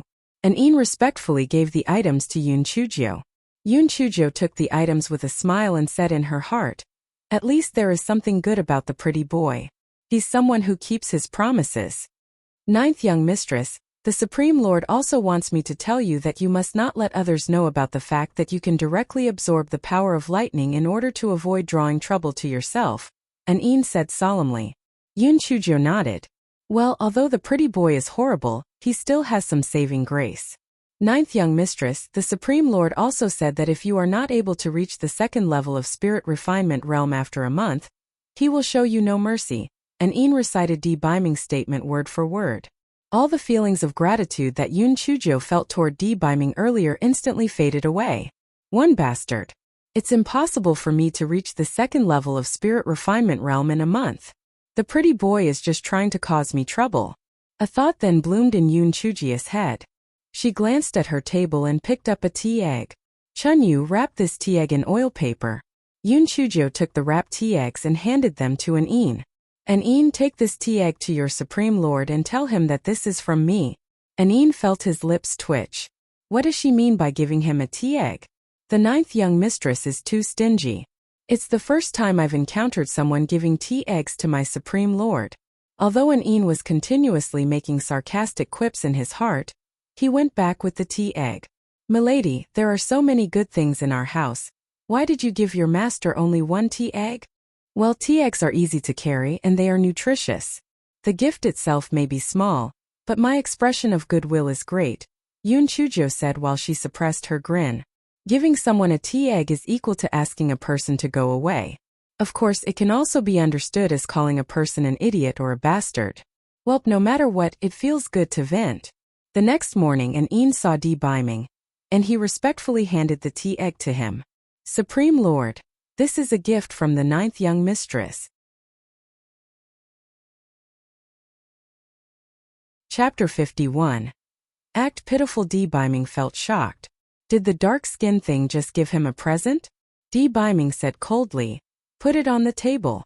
Why should I want her silly gift? You may leave now. Yes. Debaiming cast a sidelong glance at An while he left. Only then did he open up the oil paper wrapping on the table in excitement. Perhaps he was too anxious, so it took him quite a while to finally open up the oil paper. Want a tea egg? What does this mean? Why did the dark-skinned thing want to give him a tea egg? Was there any special meaning to it? Biming thought for a while, but he could not figure it out. Anyway, the dark-skinned thing must have sent it to please him. He could just ask her the next time they met. 3. Although Biming had just taken his breakfast, he still ate the tea egg. How strange. Why have I never thought that tea eggs could be so delicious? 3. Tell the kitchen to add a tea egg for me every morning. Biming recalled the tasty flavor of the tea egg and instructed the servant. After An heard about this incident, he secretly raised Yunchujia's status to a higher level. The Supreme Lord must be falling for 9th young mistress deeply. Otherwise, he would not extend his love to the tea egg. Yunchujio sneezed hard 3 times. 2. 1 sneeze means someone's missing me. 2 sneezes in a row means someone's talking crap about me behind my back. And 3 sneezes in a row means someone's murmuring about me. Who's murmuring about me? It can't be that pretty boy, right? Speaking of which, the pretty boy's hair growth pill is quite effective, huh? Yunchujio said in satisfaction as she looked at her close-cropped hair in the mirror. Yunchujio stayed in the residence for a few days. When her hair grew to shoulder length, she could not stay still anymore. She counted the days with her fingers, and today was an off day for the Yun family's cultivation hall. So it was the perfect time to hang out with Yunchu. Yunchujio asked Chunyi to style her hair into a few braids with some small colorful beads on top. Then she skipped off to look for Yunchu. Just as she arrived at the doorstep of Yunchu's residence, she met Yunchu. The girl was just about to go out. 5th sister, where are you going? Yunchujio curiously asked. We are going to the periphery of the monster forest for hunting. We can hunt some wild animals and also get more practical experience. Your hairstyle looks quite unique. Did you cut your hair? Yunchu was a girl, so she noticed Yunchujia's new hairstyle at first glance. Yunchujio twirled proudly. Of course. It's mainly because I'm born pretty, so I look good with every hairstyle. 2. Yunchu's eyelids twitched a little. Young Jiao is becoming more shameless. 5th sister, I want to go with you. I'm bored to death. Yunchujio linked arms with Yunchu and did not want to let go. Yunchu failed to dissuade Yunchujio, so she could only say you can go, but no running around.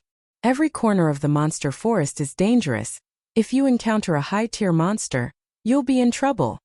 Yunchujio nodded a few times. 5th sister, I promise it'll be good. I just want to go outside and get some fresh air. Yunchu brought Yunchujio to the main entrance. The other disciples of the Yun family also came one after another. Only Yunchuer and Yunchushur were not there. Yunchushur was too young, and Yunchuer had found himself an excuse to go outside and monkey around. Yunchujio, you're not going with us, right? We're going to the monster forest for training. We are not going to a restaurant. If you get into trouble, nobody will be able to save you. Yunchuki sneered. The others did not say anything, but they did not agree with bringing Yunchujio along as well. A piece of trash without spiritual energy would hold them back. Yunchujio blinked, which soon turned red. I know I don't have spiritual energy. I'm a burden. Since my brothers and sisters are not willing to bring me along, I'm not going. I'm such a piece of trash. Yunchujio spoke while she shed tears. Her tiny body shivered constantly. How pitiful she looked.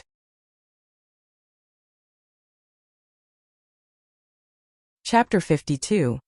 Chubby Rabbit. When Yunchujio started to act pitiful, the boys found that they were unable to bear the sight. Yunchushur quickly comforted her. Young Jiao, don't cry. Follow me. I'll protect you since I'm your 4th brother. Yes, young Jiao. I have my duty as your 6th brother to protect you as well. Just follow us.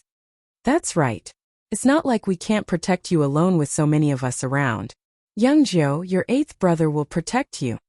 Yunchuba held out his fist and said boisterously. Old 8th, forget it. You might end up being the one who needs protection. You're just at the 2nd level of spirit refinement realm, and you want to be a hero? Yunchuki said tartly when she saw everyone protecting young Jiao. 7th sister, you just reached the 3rd level of spirit refinement realm. Your achievements aren't a big deal either. Yunchuba was a hot-blooded young man. When he heard Yunchuki's trash talk, he immediately fought back tit for tat. Yunchui coughed dryly a few times. Alright, stop arguing. Well, bring young Jo along and he'll protect her. Let's go. As the eldest, Yoon Chujo still stood as an authoritative figure among the younger members of the Yoon family. Hence, all of them got on their horses and brought their guards along to head to the monster-infested forest. Yoon Chui picked an obedient filly for Yoon Chujo, and she stopped shedding tears immediately. She happily got on the filly, moved next to Yoon Chu, and started to chat up a storm with her. There were no visible signs of any sadness on her at all. Everyone suddenly felt like they had been cheated. Young Jo, could you at least be more professional when you're putting up an act? Yoon Chuki angrily said to Yoon Chushan, third sister, young Jo is becoming worse. She sounds so convincing when she lies. Yoon Chushan stared at Yoon Chuji's back.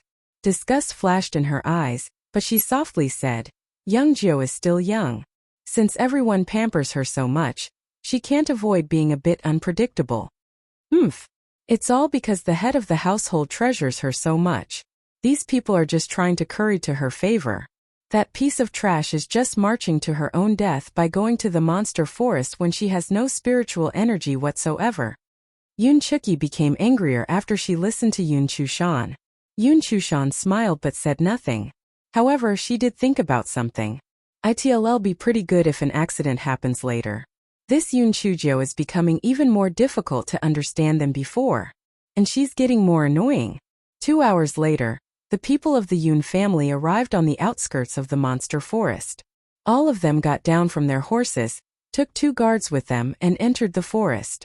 Yoon Chujo had fled in a hurry last time, so it was only natural that she did not have time to observe the forest carefully. The monster forest looks slightly similar to the rainforests in her previous life. Other than the tall trees, there were also a lot of vines and shrubs. Young Jo, these coral berries are sweet and sour. Girls love them. Yoon Chuba twisted off a twig for Yoon Chujo, and red berries covered the entire twig. Thank you, 8th brother. You're so kind. When Yoon Chujo heard there was something to eat, her eyes immediately lit up with joy. Once she finished speaking, however, Yoon Chujo could not help but feel amused. This poor unfortunate soul. Why are you ranked 8th in the house? You just had to get the number that means busybody, huh? Yoon Chuba looked at Yoon Chuji's smiling face and he thought, this young Jo is really cute. Why didn't I notice last time? Having a younger sister like her feels pretty good. Everyone be careful. A monster is coming over. Yoon Chui quickly warned them. Everyone swiftly hid their bodies and waited for their prey to appear. Yoon Chujo was quite excited. I haven't seen a monster before. What does a monster look like? Soon a gray monster appeared. Yoon Chujo focused on it. Oh my! Isn't this just a chubby rabbit? Do we need to be so serious with such a weak rabbit? Yoon Chujo soon cast aside her childish thoughts because the weak-looking rabbit actually spat out a wind blade.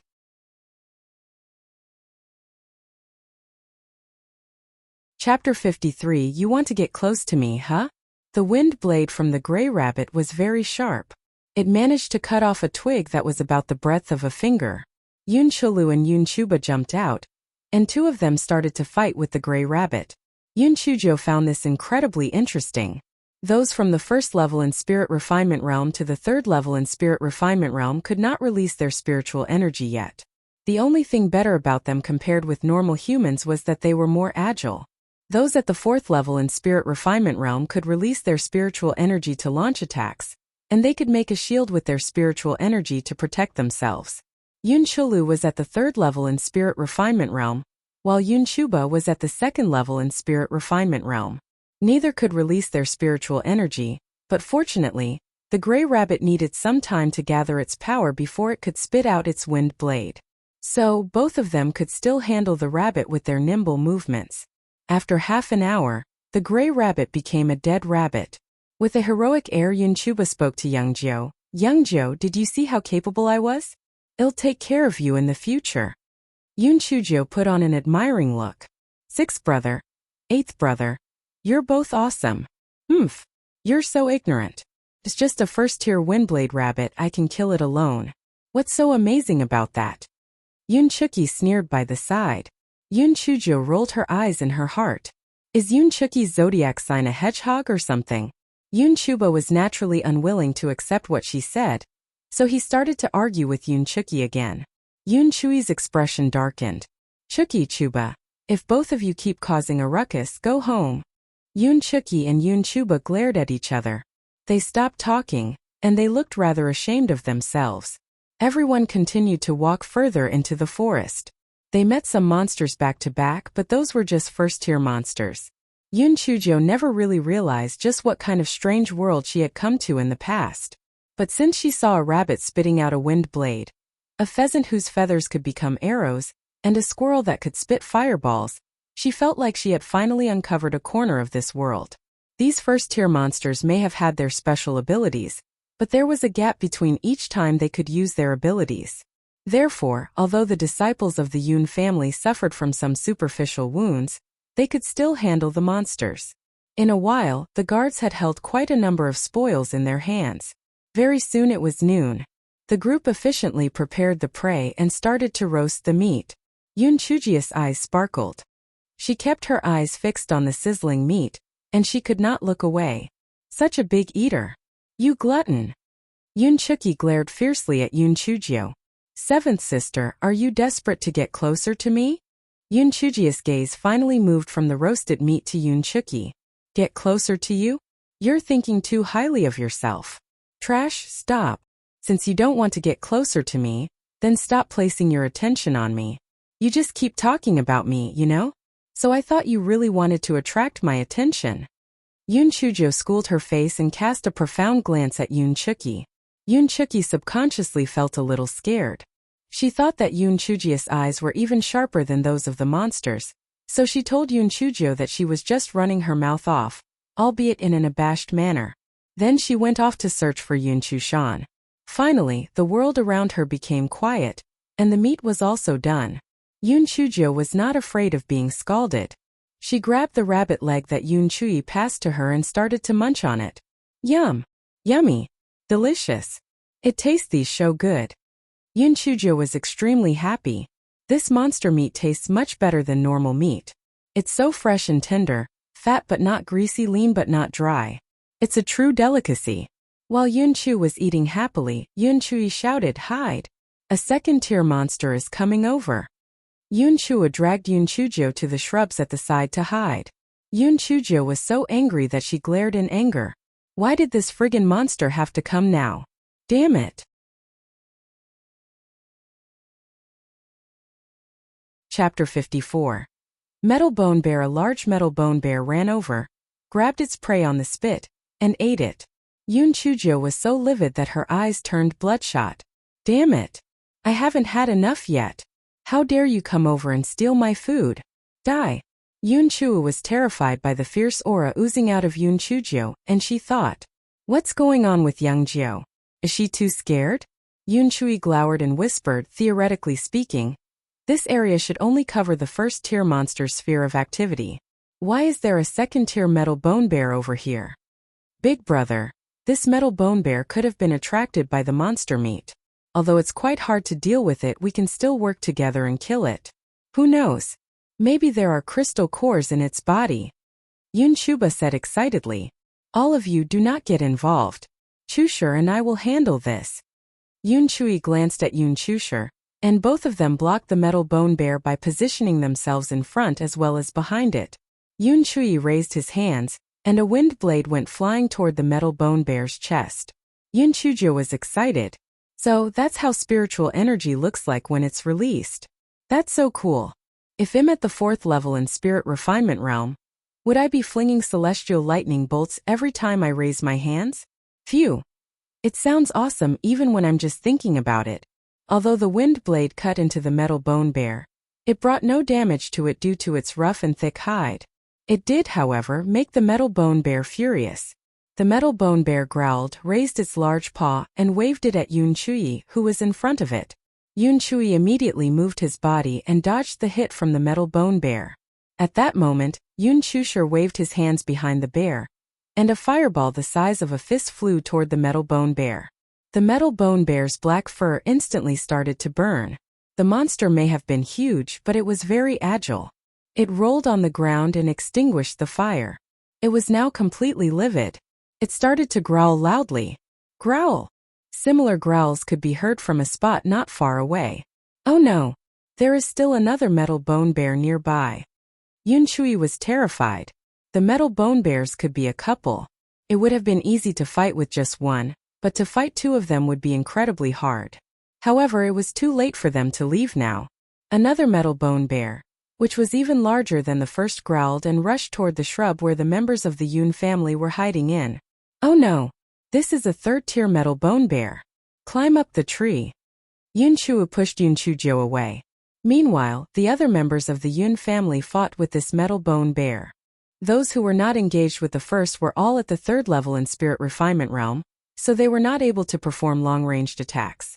But the metal bone bear was extremely powerful, and soon some guards were injured. The others also suffered varying degrees of injuries. Yunchujo sat on a tree branch and frowned. They're just attacking without any order at all. Seriously, they'll just waste their energy, and the results will not even be good. Yunchuji's mind raced and she thought of something. She shouted loudly, "Fifth sister, use your sword and stab its eyes.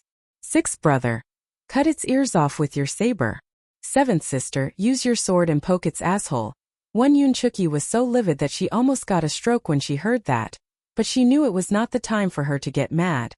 Hence, she could only focus on attacking the metal bone bear's asshole like a tragic heroine. After 1 hour, both metal bone bears fell to the ground with a boom, and the members of the Yun family were so exhausted that they collapsed on the ground as well. Yunchujo climbed down the tree with deft movements and kicked one of the metal bone bears viciously. "Damn you! You're at fault for snatching my roasted meat. I blame you for disturbing me during my mealtime. Humph! I'll roast you and eat your paw later." Yunchujo were exhausted and you can only think about food. "You're so ungrateful." Yunchuki spat while she panted. Just as Yunchujo was about to say something, the sound of footsteps was heard from the distance, and judging by the sound, there were quite a number of people coming toward them. Everyone raised their heads, and they saw the Bai family approaching them. Bai Moyu was leading them. "Surround them. Kill them," Bai Moyu said ruthlessly. 2. Chapter 55. That's your love for me. Bai Moyu, are you mad? Although there has always been bad blood between our families, we have a mutual agreement to not rob or kill each other. What are you trying to do now? Yunchui felt his heart sink. Right then, everyone was exhausted and it was impossible for them to fight back. Even if they fought, they would definitely be killed. Bai Moyu sneered. "All of you should be grateful to Yunchujo. If she hadn't offended me first, I wouldn't be so cruel. I'll kill all of you so that the Yun family will have no offspring.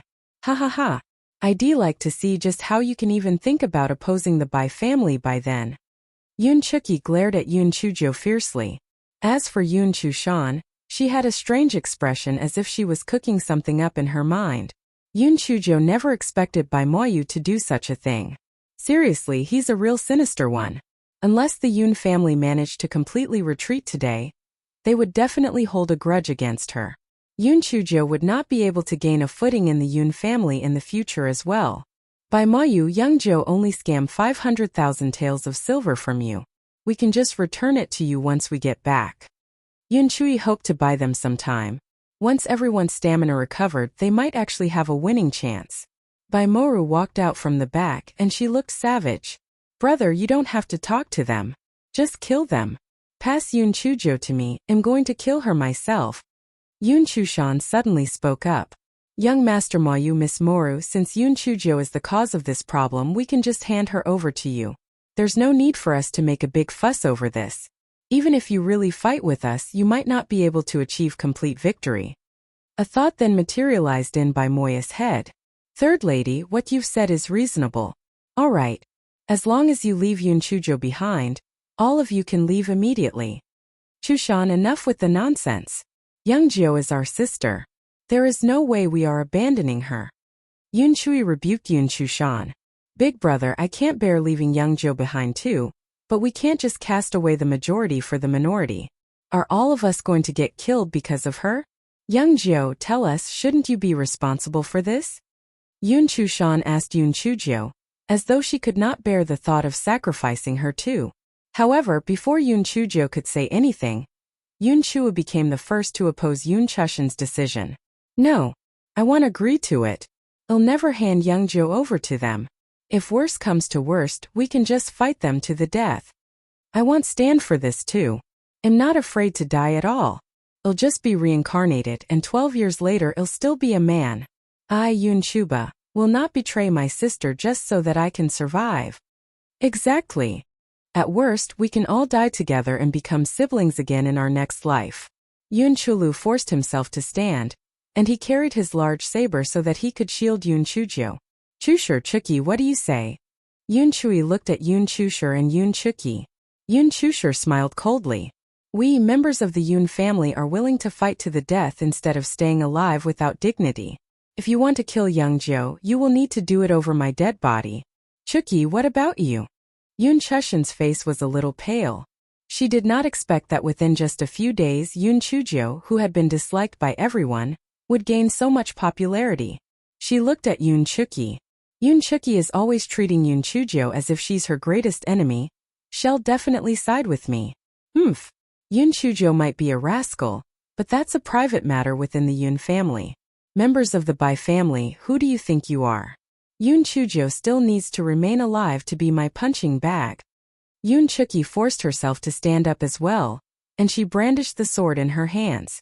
When Yun Chushan was shocked. She had thought that at the very least, Yun Chuki would stand by her side. Yun Chujo was extremely shocked as well.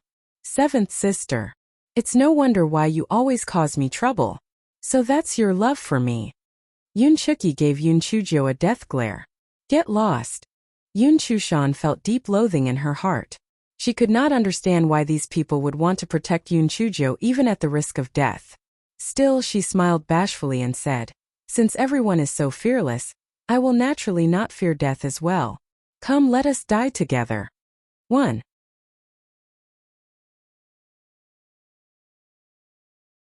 Chapter 56. I thought you were supposed to be trash. By Mayu looked at the Yun family members, a sinister look creeping along his features. Since you want to die so much, don't blame me for doing this. Go. Leave none alive. Wait. Yun Chujo skipped to the front and said, you can just kill me, let my brothers and sisters leave. Youngjo, come back. Yun Chu immediately reached out to pull Yun Chujo back. Youngjo. Yun Chui and the others also stood in front of Yun Chujo to shield her. Yun Chujo, get your stupid asterisk over here. Yun Chuki glared at Yun Chujo. Yun Chujo pretended to be strong and smiled at everyone. I understand your kindness toward me, my brothers and sisters. Third sister is right. I can't have everyone die because of me. When all of you go back, please just give me a grand funeral and offer more joss papers on the 1st and 15th of every lunar month for me. Oh, and good food. That'll do. Nonsense. Youngjo will not abandon you. Yun Chui scowled at Yun Chushan when he heard what Yun Chujo said. I know that this third sister of mine is a scheming individual, but I didn't expect her to be so selfish. The other members of the Yun family also looked at Yun Chushan in disapproval, and they too tried to persuade Yun Chujo from sacrificing herself. Yun Chushan lowered her head, losing the courage to meet the people's gazes. In her heart was a deep hatred for Yun Chujo. Yun Chujo, you better die today. Or else I'll kill you one day with my own hands. Big brother, you don't have to say anything else, I've made up my mind. I've wronged the Yun family many times in the past, and you can think of this as me making up to all my wrongdoings. By Moru, didn't you say you want to kill me? Just kill me if you have the guts to do so. Don't be all bark and no bite. You better not disappoint me. Yun Chujo suddenly wrenched herself from Yun Chua's grasp and rushed toward Bai Moru. Bai Moru's eyes had been bloodshot for some time. When she saw Yun Chujo run toward her, she lifted her sword and slashed at Yun Chujo. The members of the Yun family wanted to move forward, but they were blocked by the Bai family after a wave from Bai Moya's hand. Bai Moyu did not move forward to help Bai Moru. In his mind, he believed that Moru must have been careless and fell for Yun Chujia's trap last time. Now she would definitely be able to kill Yun Chujio, and in turn prevent this incident from turning into an inner demon that would plague her during her cultivation in the future. Also, even if Moru is in danger, it'll never be too late for me to help.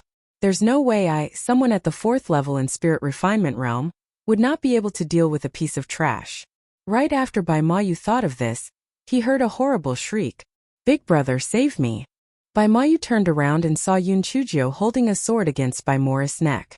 Her right arm hung unnaturally limp by her side, a clear sign that it was dislocated. What happened? Bai Mayu could not believe what he saw. In just around 10 breaths, Mora had actually been suppressed by that sorry excuse of a human being. The members of the Yun family were shocked as well, but they had managed to see all that transpired. When Bai Mora's sword went for Yun Chujio moved around Bai Mora with bizarre movements and hit Bai Mora's shoulder with a knife hand strike. The sword on Bai Mora's hand was then grabbed by Yun Chujio, and immediately after, Yun Chujio had pressed the blade against Bai Mora's neck. The entire process had lasted only around the span of 10 breaths, and the members of the Bai family had not even managed to register what had happened. For a period of time, both the Bai family and Yun family were a little dumbfounded. Isn't Yun Chujio supposed to be trash who can't cultivate? Just what sort of skill did she possess to subjugate Bai Moru with just one move? It had to be known that she was at the 3rd level in Spirit Refinement Realm. Even someone at the 5th level in Spirit Refinement Realm might not be able to do that. Had Yun Chujio been hiding her skills all this while?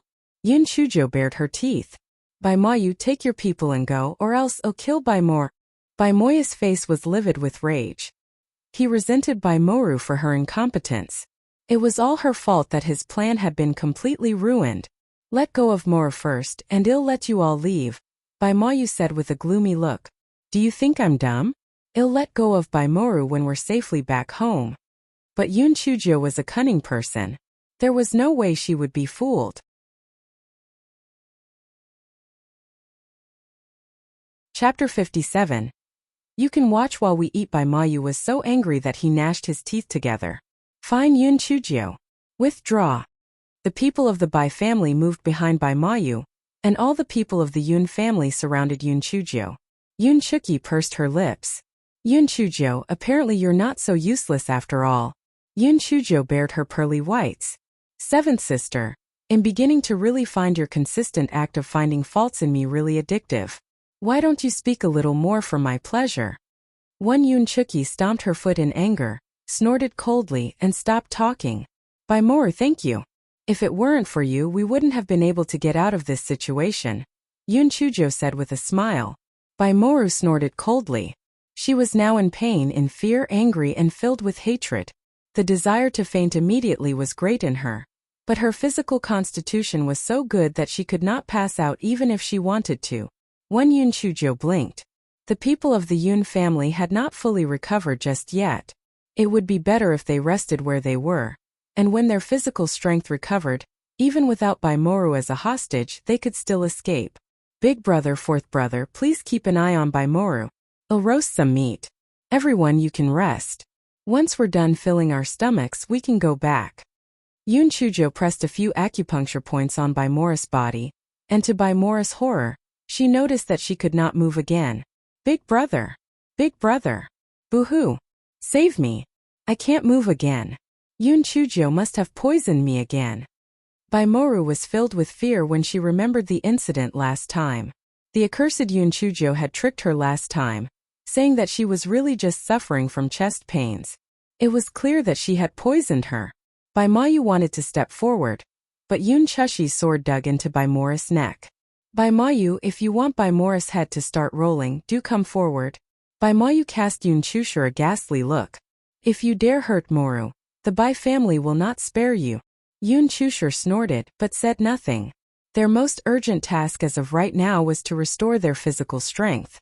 He had no need to waste his breath with him. Yun Chujio was gleefully rekindling the fire. Then, she hung the leftover wind blade rabbits and red feather chickens they hunted just now over the fire to roast them. The huge metal bone bear's paw looked so tasty in her eyes that she almost started drooling. Unfortunately, this thing cannot be eaten raw. It had to be dried for a year before it could be stewed in honey and eaten. The scent of roasted meat gradually spread. The Yun family started shoving food into their mouths. After all, they had their mealtime interrupted after a few bites of their metal bone bear paws. They were still hungry. Like an industrious little bee, Yun Chujio distributed the roasted meat to everyone.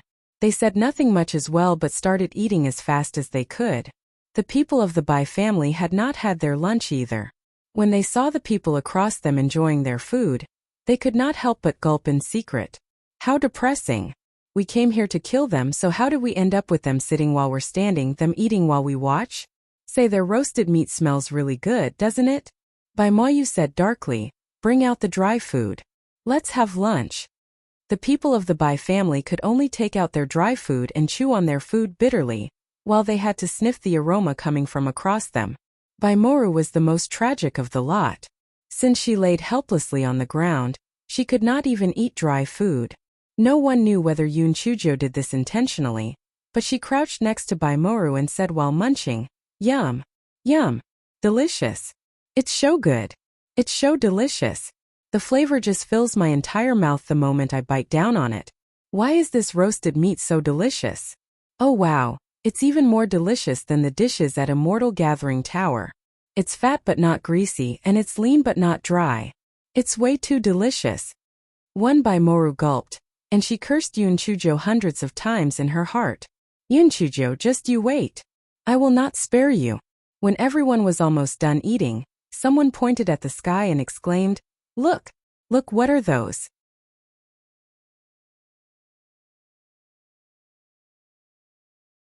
Chapter 58. Uninvited guest. Everyone looked up and saw 3 black spots appearing in the sky. They were approaching quickly. Oh gosh. That's the legendary flying spirit artifact. A powerful person must have arrived. Kneel down. Kneel down quickly. If the powerful person is angry, we'll all be dead. Both the Bai family and the Yun family fell to their knees, fearing that they might have brought trouble on themselves. Yun Chu saw that Yun Chujo was still nibbling at the rabbit's legs happily and quickly yanked her. But Yun Chujo could care less about kneeling in front of this powerful person. She just sat on the ground as she blinked and stared at the incoming flying spirit artifact. Bai Ming used the flying spirit artifact to come and go every time. But to prevent unwanted attention, Bai Ming kept a low profile and often used the flying spirit artifact only when he was at a remote spot. That was why Yun Chujo had never seen a flying spirit artifact before. TSK. That's nothing. I've even seen an airplane before. Why would I even care about this stupid toy? Even though Yun Chujo made this quip in her mind, her eyes were so bright that they were frightening. But it'll be good if I can get something like that for myself. It'll be so convenient for my travels. One Yun Chujo and the others were at a spot that was relatively flat, and they were surrounded by low shrubs. The 3 flying spirit artifacts actually flew toward them in order to get a smooth landing. Yun Chujo rolled her eyes. This thing is actually more advanced than an airplane. It did not even make a sound. I wonder how the propulsion works. The 3 flying spirit artifacts were not large. Only 3 people could ride on each of them. When Yun Chujo saw one of the women in white, her heart sank. This is bad. Why is she here? But the Bai siblings were surprised and delighted. Bai Moru shouted with a quiver in her voice, Sister Yenran, save me. Bai Moyu also added quickly, Little Sister Yenran, please save Moru. Yun family schemed against her and captured her. A beautiful middle-aged woman beside Su Yenran glanced at the people and frowned. Yenran, do you know them? Grandaunt, these are my uncle's nephew and niece. Su Yenran silently despaired over her bad luck. She finally managed to come out with her grandaunt for a stroll, so why did she just have to meet the Bai siblings? How unlucky. The beautiful woman raised her eyebrows. Since there are relatives, let's give them a hand. Luoyin, go and solve the problem. Yes, Elder Su. A young man responded respectfully. Junior Sister Yen, don't worry, they're just some ants. There was a flattering lilt in Luoyin's voice. Although Su Yenran had not yet entered the Falling Cloud sect, as long as Elder Su was here, Su Yenran would be a core disciple in the sect sooner or later, so there was no wrong in him trying to gain her favor. What more, Su Yenran was absolutely beautiful, and anyone would be moved by her beauty. Su Yenran nodded slightly. You're just a puny inner sect disciple, and you're thinking of getting my hand? You sure are full of yourself. Luoyin arrived in front of the Yun family and said arrogantly, release her. Otherwise, don't even think of leaving this place alive. Luoyin sneered. He knew that these ants would not dare to do anything. Yun Chui was worried that they might have gotten the Yun family in real hot water, and he quickly said, "Sir, this is just a small private misunderstanding." "Well, let her go. Young Zhou, release Miss Bai." Although Yun Chuzhou was upset and dissatisfied, she knew that she was compelled to do so because of the circumstances. The people that came here were not just slightly stronger than she was. They were like lions and she was just a chick. Even if she tried her hardest, she would not cause a splash. Yun Chuzhou had to unseal Bai Morris' acupuncture points. A ruthless flashed in Bai Moyas' eyes. This Yun Chuzhou is really detestable. Now's the best chance to kill them all with the help of Falling Cloud's sect.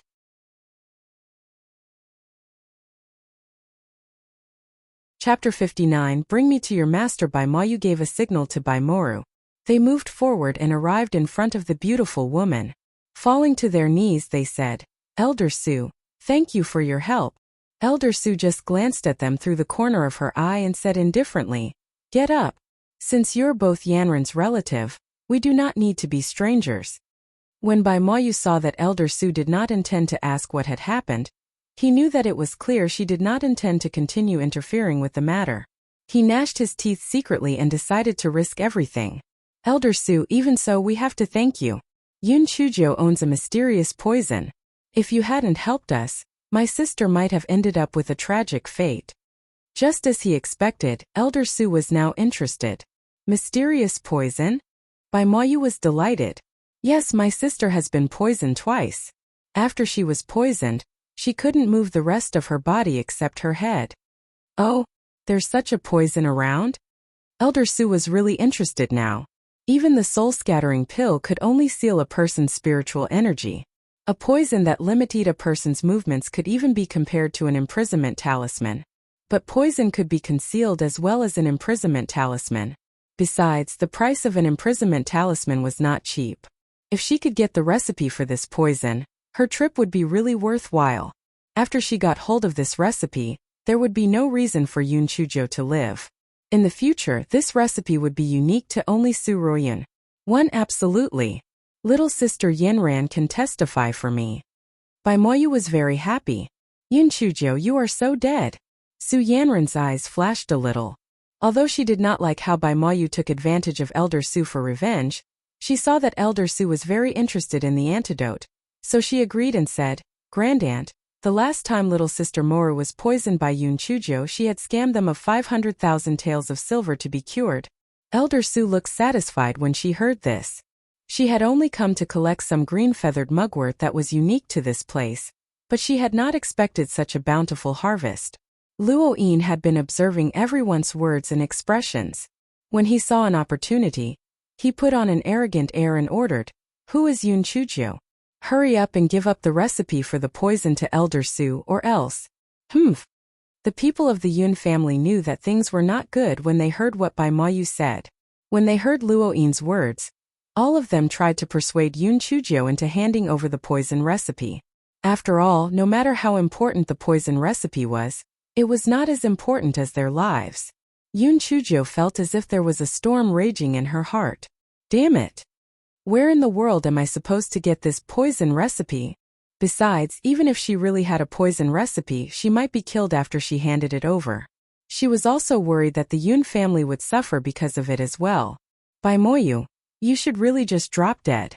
Even if she told them about her technique with sealing acupuncture points truthfully, they would still be killed. "What should I do?" Elder Su noticed that Yun Chuzhou had not said a word even up to this moment. She could not help but snort, and a mighty pressure went charging at the Yun family. The Yun family could not bear with the pressure. They fell limp on the ground. The guards even coughed up blood, since they were already injured to begin with. Yun Chuzhou did not feel anything unusual. Her mind started racing and she instantly came up with an idea. Yun Chuzhou decided to stand up and said arrogantly, "Elder Su, since things have progressed to this point, I have no choice but to tell you the truth. My master gave me the poison. If you want the recipe, go and get it from him." When Elder Su saw how Yun Chuzhou was unaffected by her might, she could not help but be puzzled.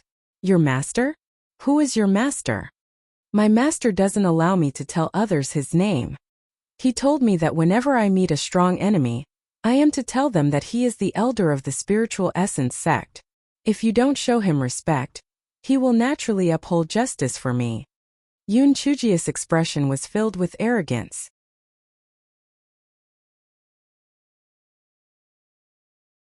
Chapter 60. When did you get a Master Spiritual Essence sect? Elder Su was shocked.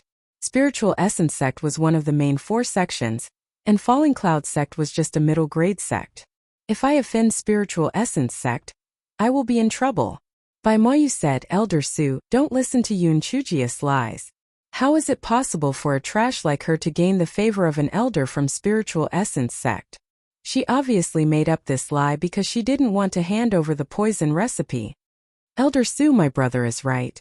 Everyone in Yi City knows that Yun Chujio is a good-for-nothing who can't practice cultivation.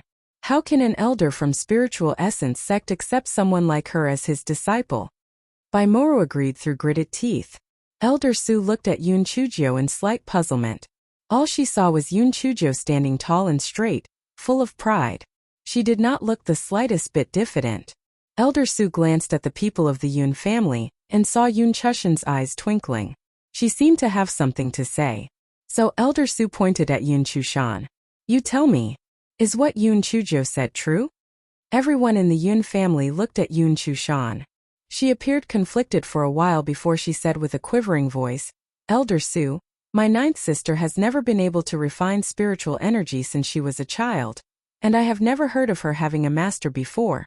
The Yun family members glared at Yun Chushan, but she continued speaking with a whimper. Why are you looking at me like this? I'm telling the truth. Why aren't you blaming Yun Chujio for being selfish and not handing over the poison recipe? Elder Su is showing her a favor by asking her to hand the poison recipe over. Yun Chujio, give the poison recipe to Elder Su now. If you want to die, don't drag us into your mess as well. While Yun Chushan said this, she snuck a peek at Elder Yun's reaction. That idiot Yun Chujio is going to die regardless of whether she hands over the poison recipe or not. And if things go south, the Yun family might be destroyed as well. I need to side with Elder Su to save my life. Elder Su knew just what Yun Chushan was thinking of, and she could not be bothered to acknowledge her. She looked at Yun Chujio, but the dark-skinned lass did not look afraid even when her lie was exposed. She still looked haughty. Hey lass, did your master give you a memento? Elder Su was truly wary of the Spiritual Essence sect. Even if Yun Chushan had already testified against Yun Chujio, Elder Su did not dare to do anything to Yun Chujio rashly. Memento? No. My master brings me a lot of delicious food every time. It's gone after I ate them. Yun Chujio could not help but say in resignation. She even shrugged for good measure. What nonsense. Which master on earth would only give their disciple food but no memento? Elder Su, Yun Chujio is always lying. Don't believe her. Bai Moru screeched.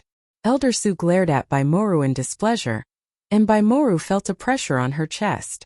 She immediately shut her mouth. Still, she glared at Yun Chujio with a poisonous look in her eyes. Yun Chujio, you have neither spiritual energy nor a memento. In this case, no one will believe what you say. How about this? I'll have you come to Falling Cloud sect as my guest for a while. When your master comes, I can meet him as well. Elder Su was not willing to take the risk of offending Spiritual Essence sect, but she was not willing to give up on the poison recipe just yet. So she came up with an idea. If Yun Chujio's so-called master doesn't come and claim her, it won't be too late to kill this girl. But Yun Chujio was not scared at all. Instead, she looked eager. All right. I'm tired of Yi City anyway. I might as well hang around at Falling Cloud sect. Big brother, please head back and tell Grandpa to ask my master to come and pick me up at Falling Cloud sect when he shows up.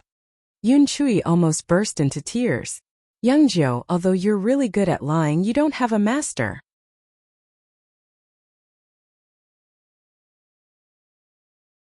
Chapter 61. Green Giant Beak J. At first, Yun Chui refused to leave. He was worried about leaving Yun Chujio alone here, so she blinked at him. On second thought, Yun Chui realized that the spiritual power of his people was low, so there was nothing they could do here. If he went back and reported this to his grandfather, perhaps his grandfather would have a way to save Xiaojiu. Yun Chui then left with the Yun family. Yun Chujio heaved a sigh of relief. My cheap grandfather thought that I had a master, so he probably wouldn't act rashly. At least for the time being, the Yun family wouldn't be in danger. Next, not only do I have to think of a way to escape, but I also have to think of a way to prevent future troubles. Seeing that the people from the Yun family had left, Elder Su said to the people from the Luoyun sect, "Let's go. We're going to collect the wormwood." Everyone from the Drifting Cloud sect led Yun Chujio deeper into the demonic beast forest. Bai Moya's heart stirred. "Elder Su, let us follow you. Although our spiritual power is low, we can still do some miscellaneous things." Elder Su pondered for a moment before saying, "Come along. We'll be responsible for our own lives." Bai Moya's face lit up as he led the Bai family over. Although Yun Chujio was anxious in her heart, she looked entirely innocent. One moment she was picking wild fruits to eat, and the next moment she was surprised and curious about plants she had never seen before. The more she said this, the more Elder Su believed her words. If not for her confidence, how could a little girl have such strong willpower? Therefore, Elder Su was still polite to Yun Chujio and let her jump around. Bai Moru was so angry that her nose was almost crooked. Was Su Yanran's aunt stupid? Yun Chujio was obviously lying, and she actually believed her? How stupid! Su Yanran also did not believe Yun Chujio's words. "I can't even enter a super sect like the Linghua sect with such good qualifications. How could a useless Yun Chujio be chosen by an elder of the Linghua sect?" Although they encountered a few Tier 2 or even Tier 3 beasts along the way, the weakest among the Drifting Cloud sect disciples was at the 6th level of spirit enhancement. Considering how many of them there were, it didn't take much effort to get rid of them. Soon they reached the first layer of the demonic beast forest. Only then did they truly enter the demonic beast forest. The previous part was merely the outer layer of the demonic beast forest. The wormwood was a middle-grade yellow-grade spirit medicine. Although its grade wasn't high, there were often accompanying beasts around it. Green Giant Beak Jay. The Green Giant Beak Jay was a Tier 3 demonic beast. Not only could they shoot out wind blades, but they would also use their huge beaks and sharp claws to attack people if they were provoked. Green Giant Beak Jays lived in groups. Their nest was on a tree near the green feather Artemisia plant, so it would take some effort to pluck it. The corners of Elder Su's lips curled into a cold smile. "Bai Mayu, get your men to provoke the Green Giant Beak Jay and bring them somewhere further away." The faces of the Bai clan's people turned pale. The Green Giant Beak Jay was a Tier 3 demonic beast, and there were so many of them. If we went to provoke them, would we still have a chance to live? The Bai family looked pleadingly at Bai Mayu, hoping that he would reject them. Bai Mayu hesitated for a moment. "Elder Su, the spiritual power of the people I brought is weak." This, Elder Su harumphed coldly. "If you are unwilling, you can leave now." Bai Mayu gritted his teeth. If he offended Elder Su, the Drifting Cloud sect would definitely not be able to enter. "Go ahead. Don't worry. If you survive, our Bai family will not mistreat you. If you unfortunately lose your life, your family will also receive a huge compensation. If you don't go, Bai Moya's expression was ruthless. Even though the Bai family's people were angry and hateful, they didn't have the strength to resist. They could only grit their teeth and anger those Green Giant Beak Jays. After the Green Giant Beak Jays were lured away, the people from the Drifting Cloud sect began to quickly pick the wormwood. Yun Chujio had also thought of doing something to kill all these people with the help of the Green Giant Beak Jay, but after thinking about it, she felt that it was inappropriate. Firstly, she was not completely confident that she could escape. Secondly, even if these people were dead, the Su family and the Drifting Cloud sect would definitely investigate, and the Yun family would still be unlucky. She nodded.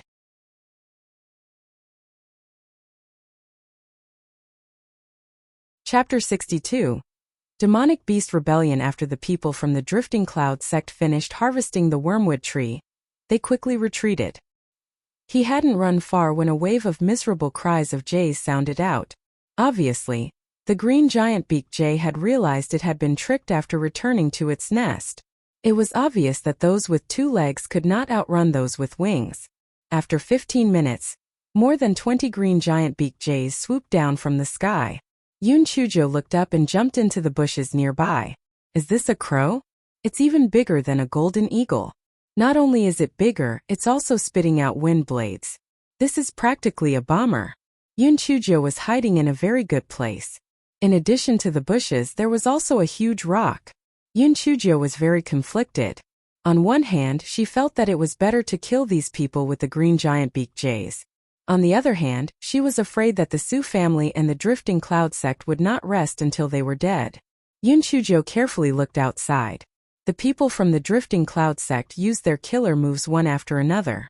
Fireballs, wind blades, and water arrows all attacked the green giant-beaked jay. The Drifting Cloud sect quickly fell into a disadvantageous position. At this moment, Elder Su made his move.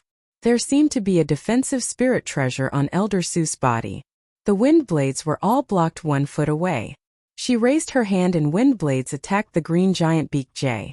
Elder Su's wind blades were much larger than the ones spat out by the green giant-beaked jays. Moreover, each time 3 wind blades attacked together, the power was tremendous. Yun Chujio secretly pondered. This Elder Su really had some skills. He should be a martial practitioner. She had to think of a foolproof plan. After Elder Su attacked, the Drifting Cloud sect gradually gained the upper hand. The green giant-beaked jays angrily left. Everyone did not have time to rest and quickly continued to run outside. Yun Chujio followed them obediently. She did not dare to stay in the Demon Beast Forest alone. Everyone ran to a relatively open area. Elder Su felt that it was mostly safe, so he let everyone rest on the spot. Elder Su counted the number of people. Although the Drifting Cloud sect had suffered some superficial wounds, there were no major problems. He was very satisfied in his heart. If it weren't for the Bai clan being the bait, the injuries on his side would have been far more severe. As a result, his attitude towards the Bai siblings had improved slightly. At that moment, everyone felt the ground begin to shake violently, and they could hear the faint roars of beasts. Not good. There are large numbers of demon beasts rushing over. Everyone run. Elder Su's expression changed drastically. He pulled Su Yenran and ran out quickly. The rest of the group ran forward with fear on their faces. Yun Chujio rolled her eyes. No matter how fast a person ran, could he be faster than a demon beast? And from the looks of it, the number of demon beasts must be huge. Yun Chujio picked the thickest tree and climbed up. To prevent herself from falling, she tied herself to the tree branch with her belt. Yun Chujio sat on a tree branch and thought of today's experience. She felt that she was really unlucky today. Not only did he encounter the White Trash Man, but he had also provoked the Drifting Cloud sect.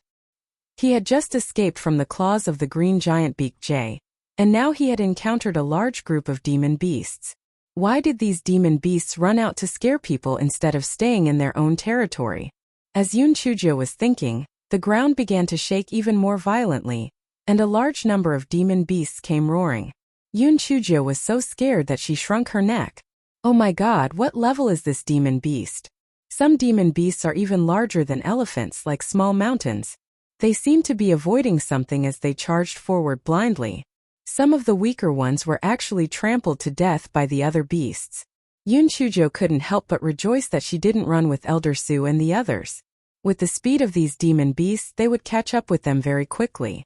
Just as Yun Chujio was secretly rejoicing, a huge demon beast slammed its hoof on the tree where Yun Chujio was hiding. At this time, Yun Chujio deeply understood what it meant to be caught in her own trap. Because she was tightly tied to a tree branch by her own belt, she could not escape even if she wanted to.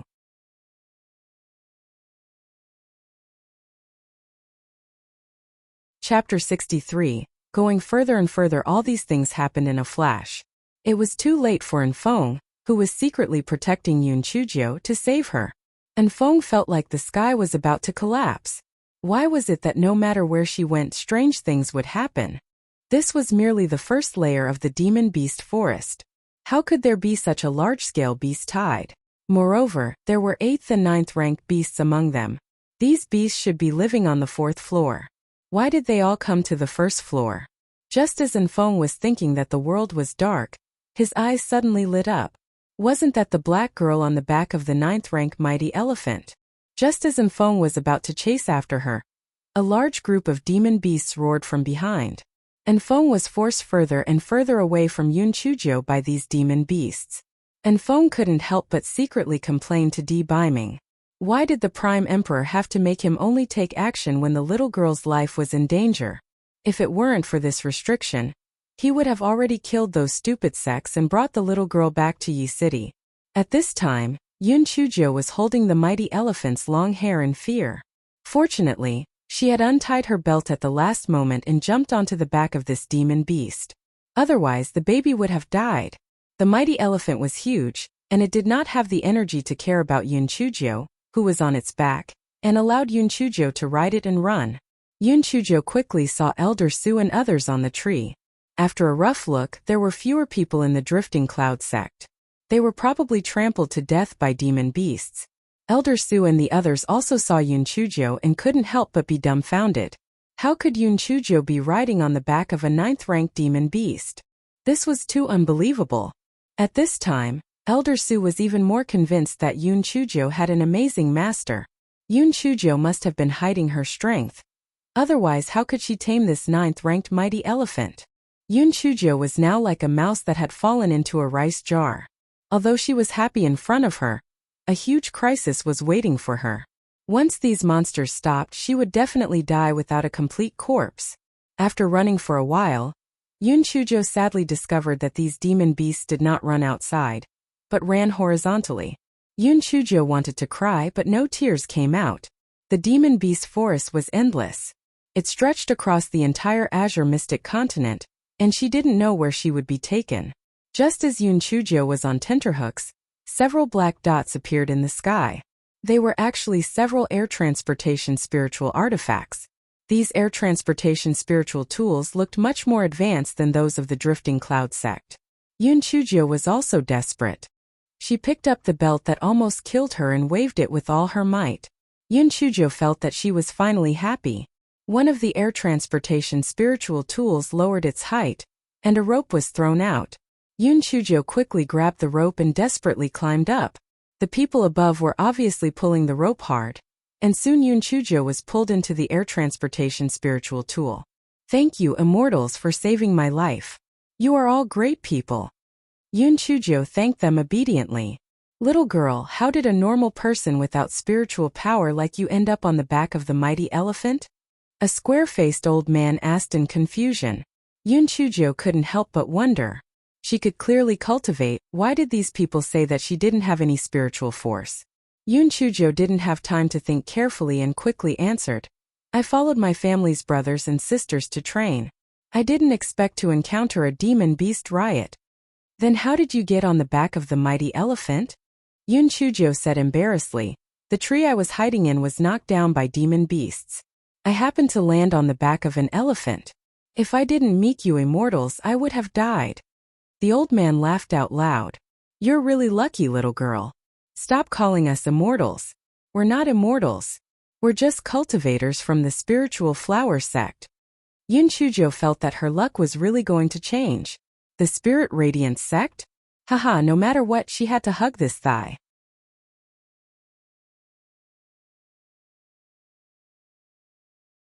Chapter 64. The Thick-Skinned Spirit Radiance Sect? Oh my god, is it the Spirit Radiance Sect of the #1 sect in the world? In the eyes of us mortals, you are immortals. Yun Chuji's little face showed appropriate surprise, admiration and envy. The people inside the air transportation spiritual tool subconsciously straightened their backs, feeling extremely comfortable. This little black girl really knew how to talk. The square-faced old man laughed loudly. You sure know how to talk. Immortal Elder. What I said came from the bottom of my heart. The Spirit Radiance Sect is an unreachable land of immortal sects in my heart. If I can enter the Spirit Radiance Sect, even if I have to be a fire-burning girl, I will thank my ancestors. Yun Chuji's eyes were bright, as if this was her biggest dream in her life. Mountain Master, why don't we just bring this little girl back to the sect? What a pitiful story. A fat old man said with a muffled voice. Yun Chujo was delighted. Oh my Grandpa Fatty, I really love you to death. I will remember this favor. I will repay it double in the future. Yun Chuji's face burst into a dazzling light, and she said in surprise, Thank you, Mountain Master. Thank you, immortals. When I come to the Spirit Radiance Sect, I will definitely do my duty, be conscientious, be willing to do anything, be meticulous, diligent, and bury my head in hard work. I will make the little fire-burning girl my lifelong career." The more Yoon Chujo spoke, the more excited she became. She couldn't help but tear up. "Boo-hoo, I thought that I could only be a good-for-nothing for the rest of my life. I didn't expect that I would benefit from a disaster today, and meet all the immortal elders. Please accept my bow," Yoon Chujo said, and was about to kneel on the ground. The square-faced old man raised his hand, and Yoon Chujo felt a strong force holding her. This fellow didn't want to kneel, but he said, "Immortal, let me kneel. When I meet you, I will be reborn, and you will be my saviors." It was obvious that these people had never encountered such thick-skinned people who followed the example of a stick. For a moment, the air transportation spirit tool fell silent. Yoon Chujo was afraid that things would change, so she quickly said, "Immortals, do you despise me for being a piece of trash that can't cultivate? Boo-hoo, forget it. In that case, you don't have to be troubled. Just pretend that I didn't say anything just now." Yoon Chujia's little face suddenly turned from blooming flowers to withering, as if she had lost her life. The fat old man could not take it anymore. "Mountain Master, look at how pitiful this little girl is. We might as well bring her back." The square-faced elder sighed. "Elder son, it's not like you don't know. Even a servant has to pass the 3 tests of our sect. This little girl doesn't have any spirit energy at all, and can't pass the test at all. This..." The fat old man scratched his head. "Little girl, Mountain Master is right. I forgot the rules set by those old things. How could Yoon Chujo give up so easily?" She wiped her tears with her sleeve and said stubbornly, "As long as there is a trace of hope, I will try my best. Please give me a chance to participate in the assessment." Everyone could not help but look at the little girl in front of them again. Previously they had only felt pity for her, but now they liked her a little more. With such a tenacious personality, she was definitely a good seedling for cultivation. Unfortunately, she was a child who could not cultivate. What's so difficult about that? Little girl, when the time comes, just take my token and participate in the assessment. If you really pass the assessment, come to our middle peak. I will protect you." The fat old man took out a token and handed it to Yoon Chujo. Yoon Chujo was overjoyed. Whether she could pass the test or not, with this token she could at least fool Elder Su. That was great.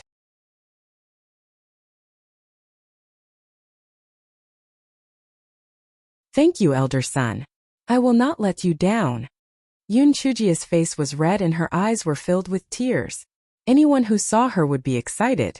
The fat old man, who was also Elder Son, rubbed his head and said rather embarrassedly, "Little girl, what's the big deal?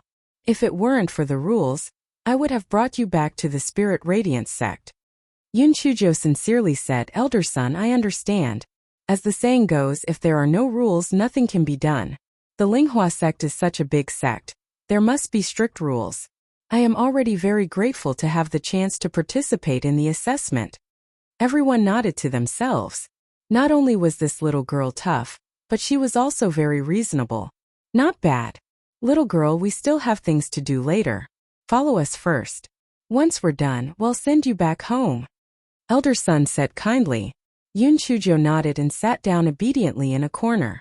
The interior of the air transportation spiritual tool was rather spacious.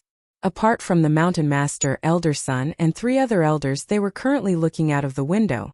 These people began to talk, obviously not avoiding Yoon Chujo. A little girl who could not cultivate was no threat at all. "Looks like our speculation is correct. The reason why these demon beasts are acting so abnormally is definitely because the 9-colored immortal vermilion bird is about to break out of its shell. That's right. These demonic beasts must have felt fear, which is why they ran around madly. Only an immortal beast like the 9-colored immortal vermilion bird has such power. Mountain Master, many other factions have arrived. The people from the other 4 peaks and the 3 great sects have also arrived. The 9-colored immortal vermilion bird is an immortal beast. If it weren't for the fact that only when it was about to break out of its shell would there be a hint of divination, those guys would have already made their move." Yoon Chujo was confused, but she was certain that a treasure was about to appear. There must be a treasure. Yoon Chujia's little heart kept thumping. 9-colored immortal vermilion bird? Sounds awesome. If only I could get it. However, this guy still had some self-awareness. With so many almighties, it would be difficult for him to even look at them, let alone obtain them. After about an hour, the air transportation spiritual tool began to descend. Elder Sun grabbed Yun Chujia's collar and jumped off the air transportation spiritual tool. Yun Chujia was scared out of her wits. Oh my god, this was at least 100 meters from the ground, right? If he jumped down, he would definitely become a meat patty. Elder Sun looked at Yun Chujia's pale face and couldn't help but laugh. Little girl, don't worry, we are on the flying sword now. Yun Chujia then realized that there was a flying sword under Elder Sun's feet. The two of them were standing on the flying sword.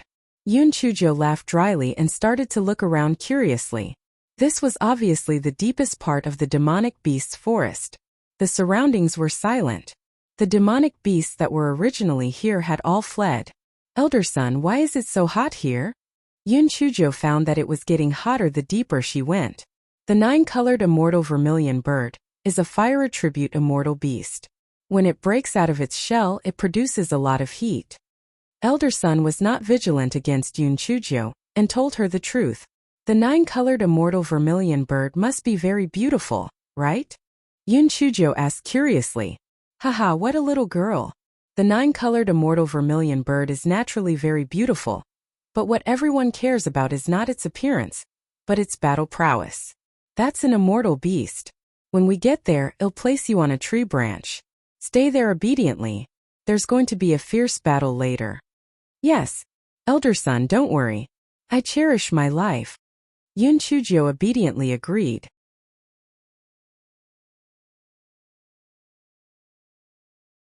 Chapter 66. Lightning tribulation. After another quarter of an hour, the temperature became hotter and hotter. Yun Chujia was almost soaked in sweat. We're almost there. It should be the 9-colored immortal vermilion bird's territory up ahead. Elder Sun's voice was filled with excitement. Elder Sun, other than that egg, is there an immature 9-colored immortal vermilion bird? Yun Chujia asked curiously. The reason why the 9-colored immortal vermilion bird is so precious is because there is only one of its kind in this world. Before it dies, it will spit out flames to burn itself and return to the shape of an egg. It will only be reborn after many years. Rebirth through nirvana, isn't that the same as a phoenix? Yun Chujia blinked her eyes. Phoenix. Elder Sun suddenly raised his voice.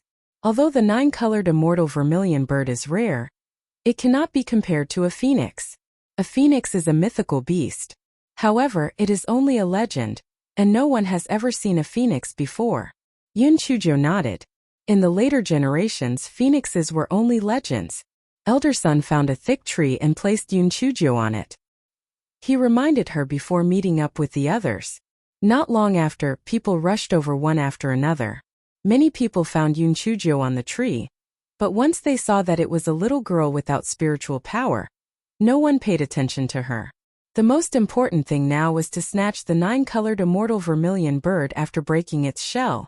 Yun Chujia's eyes also fell into a deep pit not far away. The surrounding soil had become a fiery red color like magma. There was a snow-white egg inside, about the size of an ostrich egg. There were already cracks on it. After Yun Chujia saw this egg, the first thought that appeared in her mind was, wow, what a big egg. This steamed egg cake can make a small pot. Then this guy's second thought was, this lousy egg can incubate a 9-colored immortal vermilion bird? This egg doesn't look that special. While Yun Chujia was thinking, the atmosphere was getting more and more tense.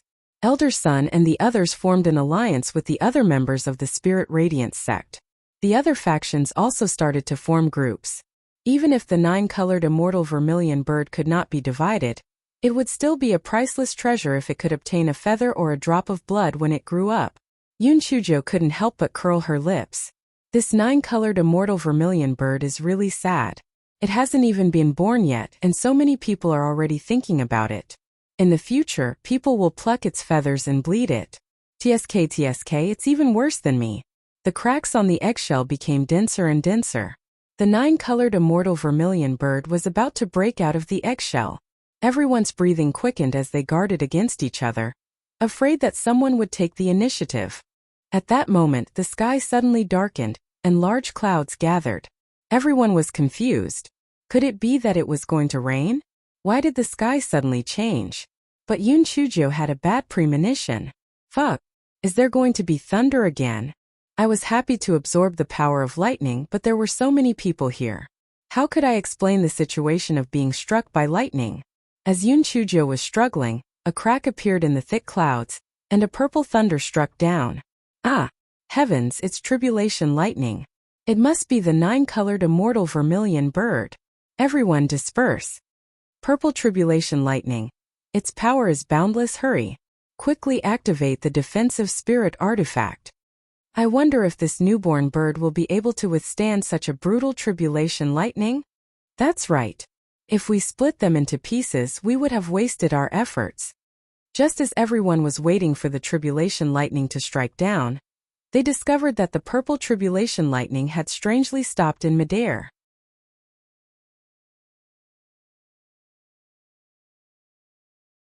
Chapter 67.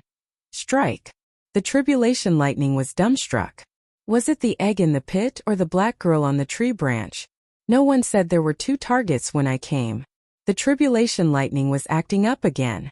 One moment he moved towards the pit, and another moment he moved towards Yun Chujo. The eggs in the pit and Yun Chujo on the tree were fine, but the people below were shocked. That's not right. This tribulation lightning doesn't seem to be heading for the 9-colored vermilion bird's egg. Could it be that it wants to kill us? In their fear, everyone started to discuss and point at each other. The tribulation lightning in the sky was enraged. He hacked down at the densely packed area. One of the unlucky fellas was instantly charred.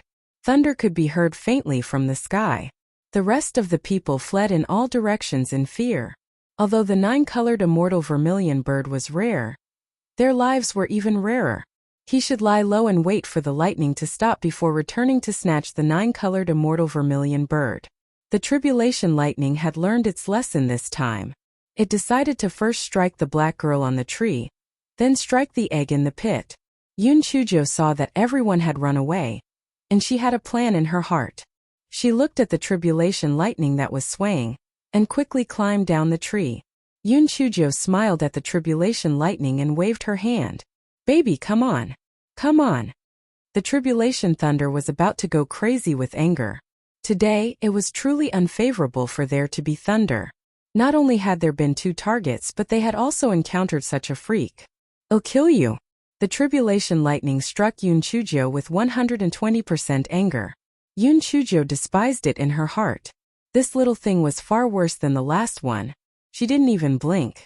Sure enough, she didn't know if it was because she had antibodies after the last time or for some reason, but Yun Chujo acted as if nothing had happened.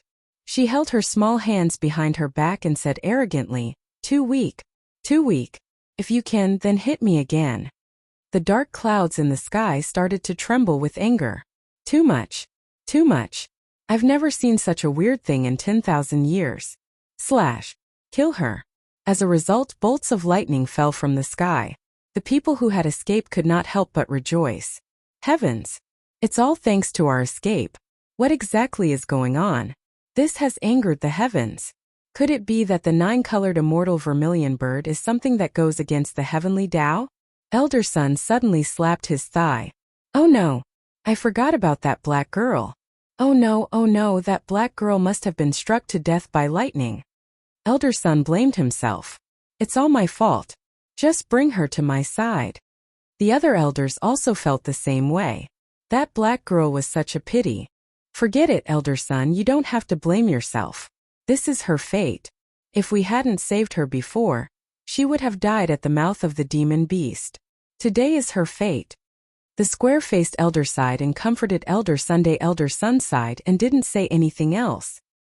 He had a faint hope that the black girl might be able to escape this calamity. Yun Chujo, who was remembered by Elder Sun, was bubbling with beauty. In her eyes, this bolt of lightning was spiritual force, a powerful cheat. Yun Chujo was also worried that she would not be able to withstand so much power of lightning, but she found that once the power of lightning accumulated to a certain extent in her dantian, it would be swallowed by something. Yun Chujo felt strange in her heart. She was prepared to check her dantian when she went back. What exactly was hidden in her dantian? Just as Yun Chujo absorbed the power of lightning, The eggshell in the pit completely cracked open, and a small black thing came out from inside.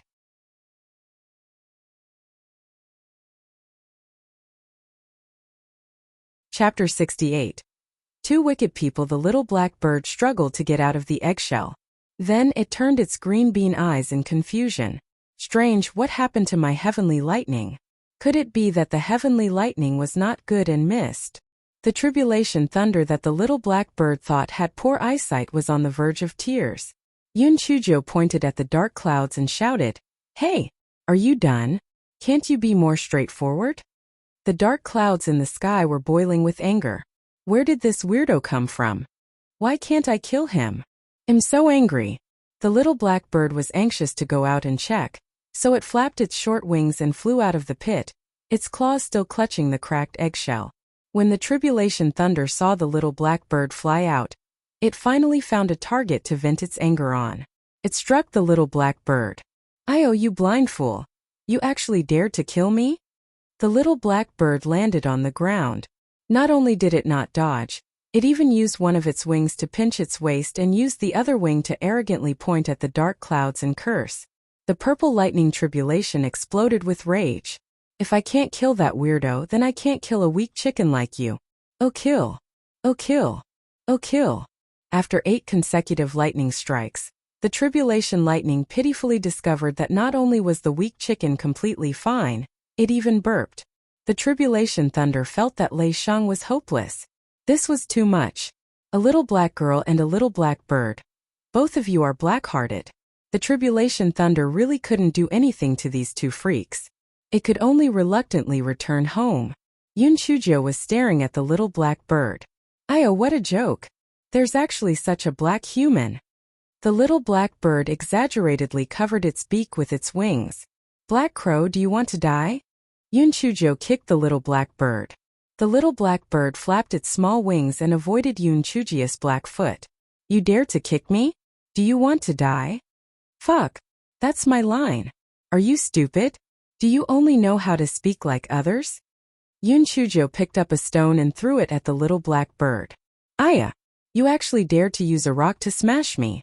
This young master will not forgive you." The little black bird's eyes widened, and the feathers on its head stood up. "A weak little chicken, what can you do to me?" Yun Chujo pouted. This guy was a 9-colored immortal vermilion bird? The person named must be colorblind.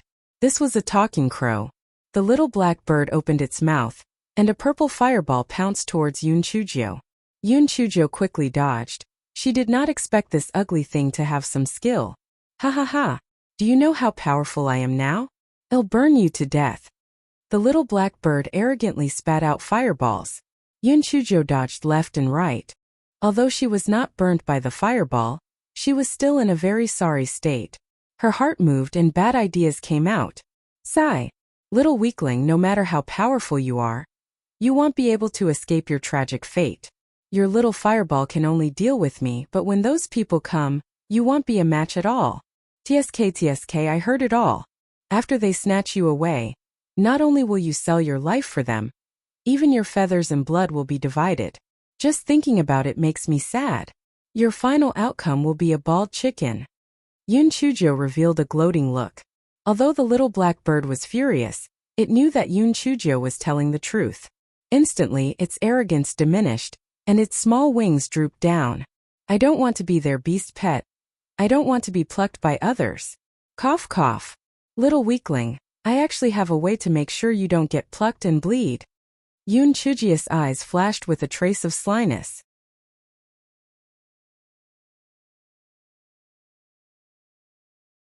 Chapter 69. Taking advantage of the situation, the little black bird's green eyes lit up. "What way? I'm a soft-hearted person. Originally, I didn't want to care about you, but since we're so fated, I'll reluctantly accept you. If you acknowledge me as your master, I'll think of a way to bring you out." Yun Chujo looked disgusted. The little black bird almost fainted from anger. It pointed at Yun Chujo with its trembling little wings. You are taking advantage of the situation. You are adding insult to injury. "Oh, you're quite talented.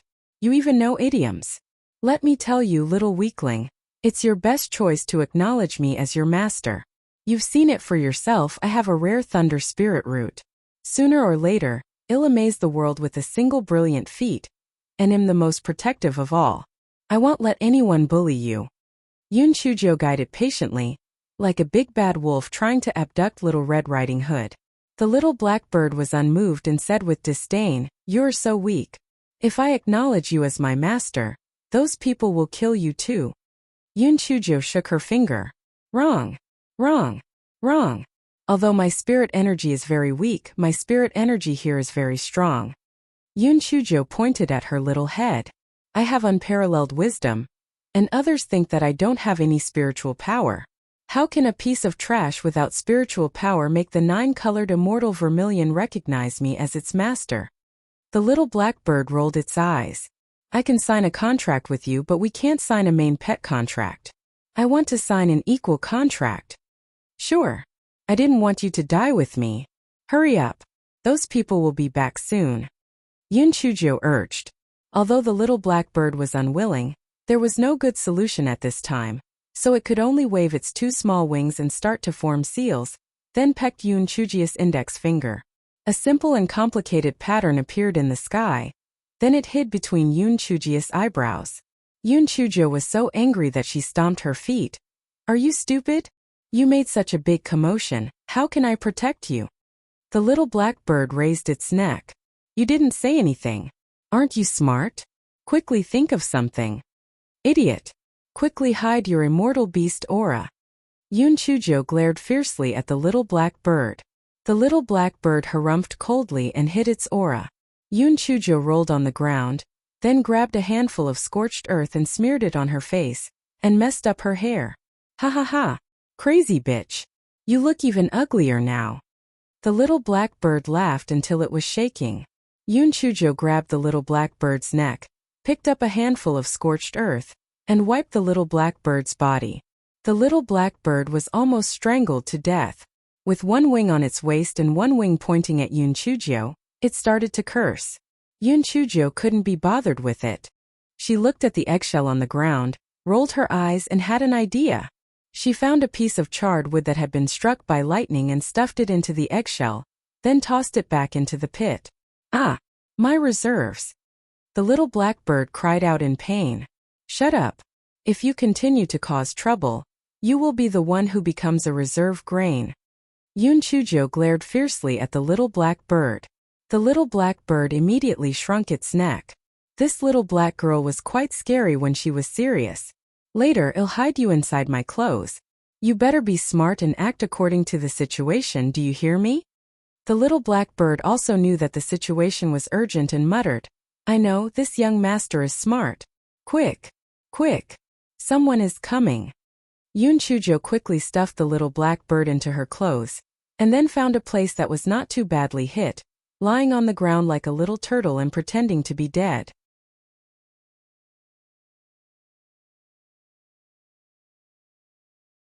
Chapter 70.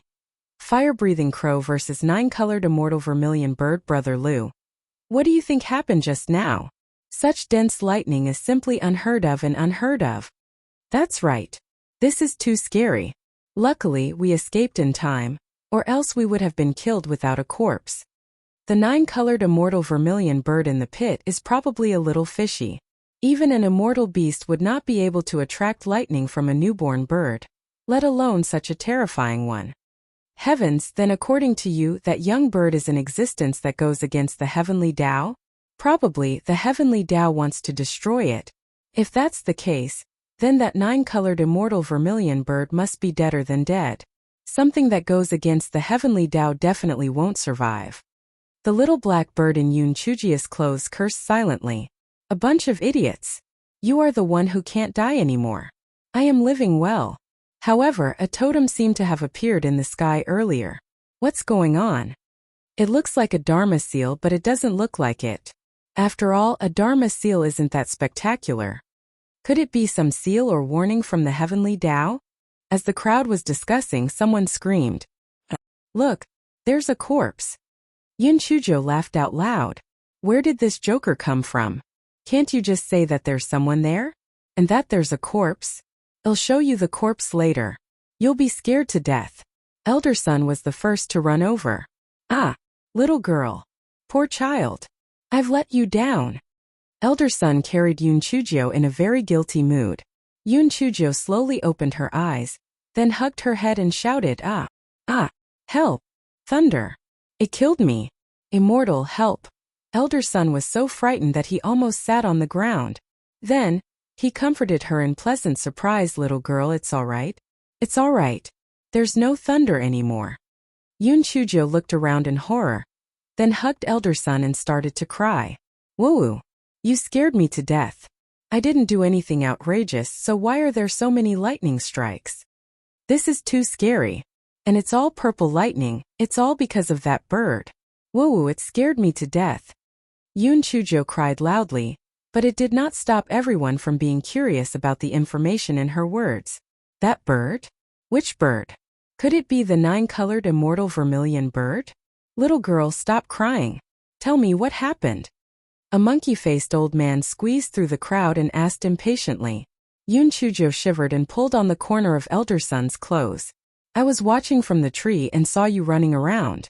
I also wanted to climb down the tree and run. I didn't expect this damned crow to hit my eyes when it flew, causing me to fall under the tree. Yoon Chujio took out the little black bird from her clothes and said fiercely, blame it. If not for it, I would have run away with you. The little black bird stamped its feet and scolded, black girl, are you stupid? If you expose me, will I still be able to live? Idiot, this is called an empty fort strategy. Hurry up and act like a crow. Tears streamed down the little black bird's face as it opened its mouth in grief. Wah, wah, wah, wah. Everyone focused their attention on the small black bird. This can't be the 9-colored immortal vermilion bird, right? Someone said suspiciously. Brother, do you have bad eyesight? This is clearly a young bird that spits fire. The 9-colored immortal vermilion bird, as its name suggests, is quite beautiful. This one is so ugly. How could it be a 9-colored immortal vermilion bird? Furthermore, this cry is clearly the cry of a fire-breathing crow. It's said that the 9-colored immortal vermilion bird's cry is like the sound of nature. But all the beasts here have run away, so why is there a fire-breathing crow? The monkey-faced old man's eyes shone brightly as he stared at the little black bird. You're tuning in to the Lee May Sword of Destiny YouTube channel. We're so grateful for your support, and don't forget to subscribe to join us on this incredible journey through captivating stories. Your generosity through donations truly makes a world of difference, as it's the primary source of revenue that allows me to expand and enhance this channel for you. Thank you from the bottom of my heart for being a part of this adventure.